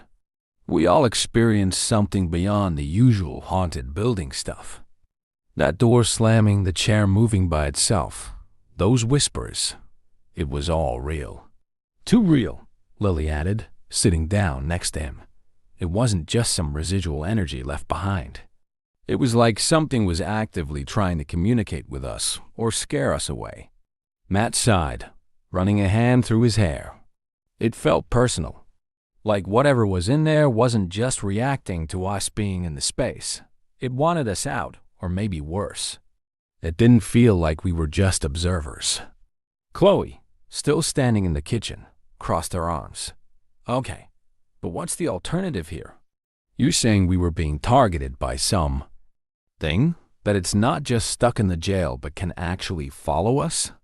She was trying to keep her skepticism intact, but even she couldn't deny that her usual confidence was faltering. "That's exactly what I'm saying," Ethan replied, his voice firm. "Spirits or entities tied to a location don't always stay there. Sometimes they attach themselves to people." Lily's face went pale. "Are you saying it might have followed us?" A tense silence filled the room as the possibility sank in.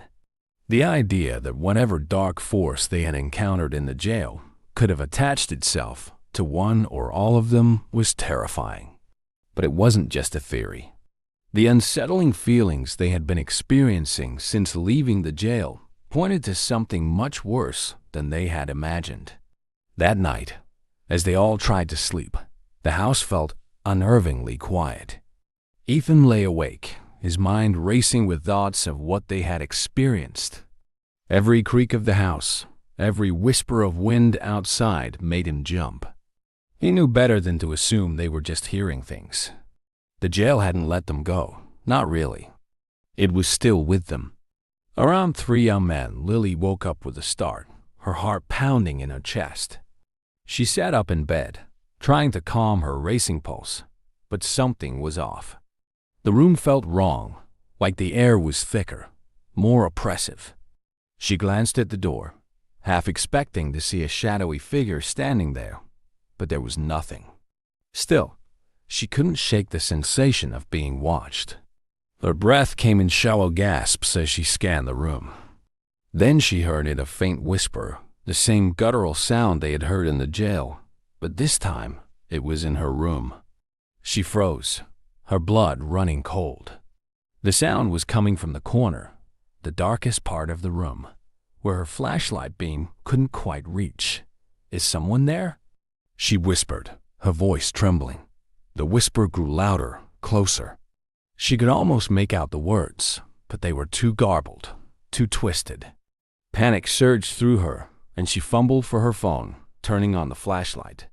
The beam cut through the darkness, but the corner was empty. No figures, no shapes. Just the oppressive feeling that something was lurking, just out of sight. She bolted from her bed, rushing out into the hallway. To her surprise, she found Ethan already there, standing outside his room, his face pale and drawn. "Did you hear it?" he asked, his voice shaking. Lily nodded, her hands trembling. "The whisper? It's here, Ethan. It followed us." Matt and Chloe soon joined them in the hallway, both looking just as shaken. Matt's camera was clutched tightly in his hand, though he hadn't turned it on yet. "Something's in this house," he said quietly. "I heard it in my room too. We brought it with us." Chloe, now unable to hide her fear, rubbed her arms as if trying to shake off a chill. "Okay, so what do we do? How do we get rid of it?" Ethan's mind raced. He had read about cases like this, about spirits or entities attaching themselves to people, but he had never been in the middle of one. The usual methods of cleansing a space might not work if the entity was tied to them personally. "We have to figure out what it is first," he said, though even he wasn't sure how. Matt finally turned on his camera, filming the group huddled in the hallway. His voice was low as he spoke to the lens. "This isn't just a haunting. Something followed us from the jail, and it's in this house with us now." Lily glanced nervously around, the sensation of being watched still pressing heavily on her. "We have to get rid of it, Matt. We can't let this thing stay with us." The group spent the rest of the night researching, flipping through every paranormal resource they could find online and in Ethan's books. They tried to identify what might have attached itself to them, but nothing seemed to fit perfectly. All they knew was that it wasn't a benign spirit. It was something much darker, something that had been angered by their presence in the jail.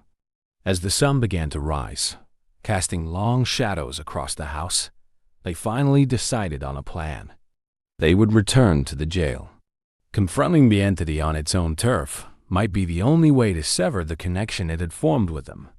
But as they prepared to leave, the whispers came again, louder this time, filling the house with an eerie, oppressive sound. The entity wasn't going to let them go so easily. Whatever it was getting stronger. And they had a feeling that returning to the jail might be exactly what it wanted. The sun was high in the sky by the time they gathered their equipment and left the house, but none of them felt the warmth it offered.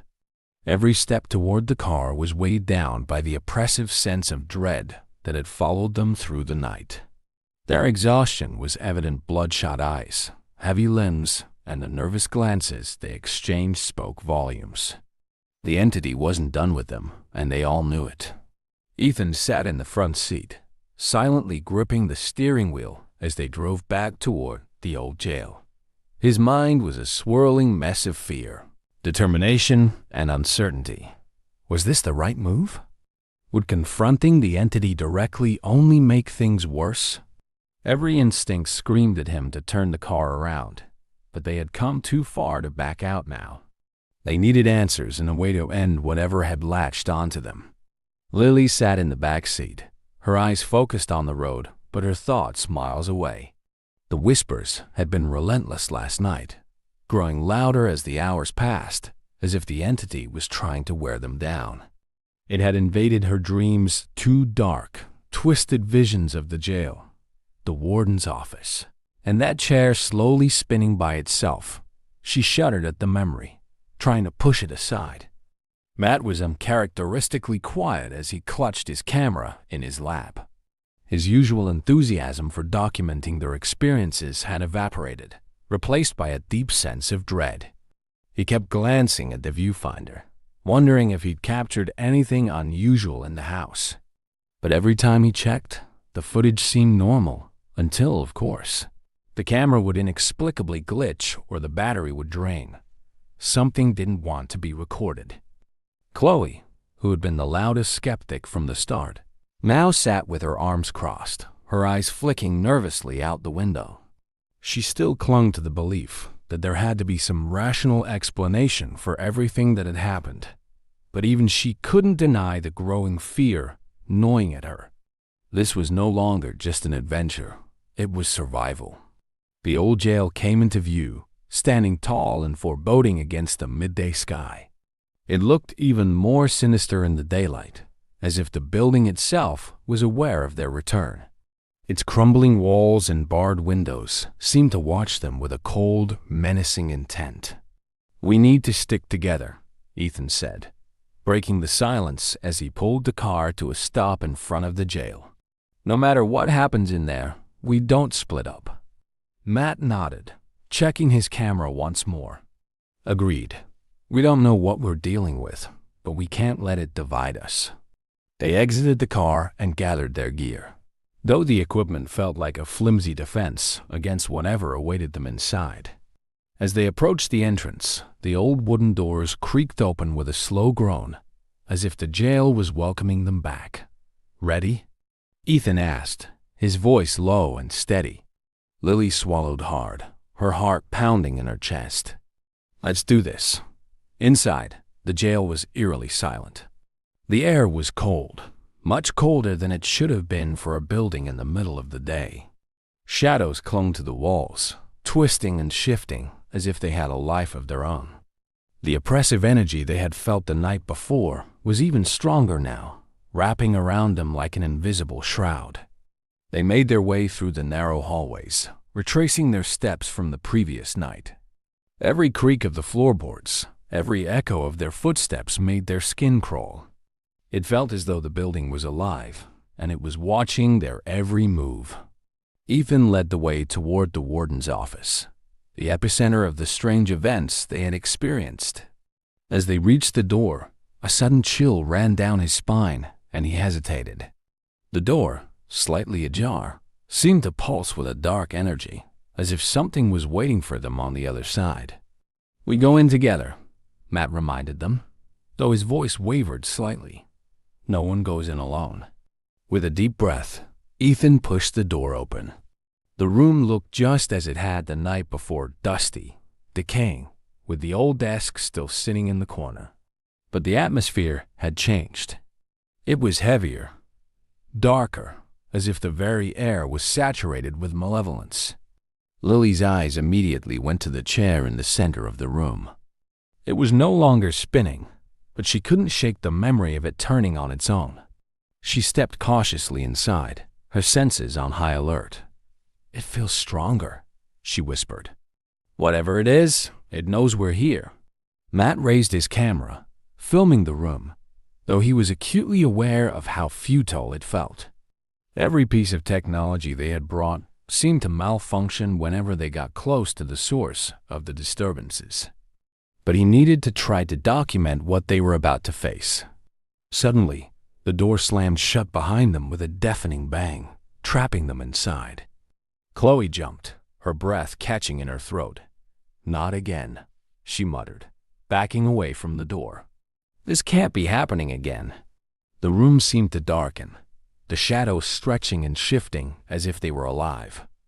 The temperature dropped even further, and the oppressive feeling intensified, pressing down on their chests like a weight.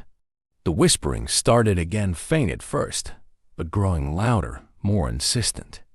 Lily clutched her flashlight, scanning the room as her breath came in shallow gasps. "It's here," she said, her voice trembling. "I can feel it. It's watching us." Ethan stepped forward, trying to steady his own fear. "We came here for answers," he said, his voice louder than the whispers. "We're not leaving until we get them." As if in response, the whispers stopped abruptly, leaving a tense, suffocating silence in their wake. Then, slowly, the chair in the center of the room began to move again, spinning ever so slightly. It was a small, almost imperceptible motion, but it sent a wave of dread through the group. Matt filmed the chair, his hands shaking as he tried to keep the camera steady. "This is it," he whispered to the others. "This is where it all started." Suddenly, the whispers returned, but this time they were clearer, angrier. The sound reverberated through the room, as if the very walls were vibrating with the entity's rage. The lights on their flashlights flickered wildly, casting erratic beams across the walls. Then, with a loud crash, the desk in the corner of the room tipped over, slamming into the floor with enough force to splinter the wood. Chloe screamed, backing into the wall as the shadows around them grew darker, denser, swirling with an unnatural energy. "It's trying to scare us," Ethan said through gritted teeth. "We can't let it win." But it wasn't just trying to scare them, it was trying to drive them out, to break their will. The jail was more than just a haunted building now. It was a living entity, feeding off their fear, growing stronger with each moment they spent inside. Lily, her heart pounding in her chest, closed her eyes and tried to focus. She had always been sensitive to the paranormal, able to sense things that others couldn't. But this was different. It wasn't just a ghost or a spirit. It was something far more ancient, far more dangerous. "It's feeding off of us," she whispered, her voice barely audible over the noise. "The fear. It's feeding off our fear." Ethan turned to her, his expression grim. "Then we have to stop it. We have to take control. But how?" The entity was everywhere, surrounding them, suffocating them. And then, in the chaos, a thought struck Ethan. The chair. Everything had started with that chair. It had moved by itself, and it seemed to be the focal point of the room. Maybe it wasn't just a piece of furniture. It was a conduit. Without hesitation, Ethan moved toward the chair, his heart racing. If we destroy the connection, we might be able to stop it. Matt lowered the camera, realizing what Ethan was about to do. "Wait, what if it makes things worse? We don't have another choice." Ethan shot back, grabbing the back of the chair and flipping it over. The wood groaned as it hit the floor, but the moment the chair landed on its side, the whispers grew deafening, filling the room with a maddening cacophony of voices. Lily fell to her knees, clutching her head as the voices overwhelmed her. "It's too strong," she cried, tears streaming down her face. But Ethan didn't stop. He grabbed the chair and slammed it against the floor again and again, splintering the wood as he worked.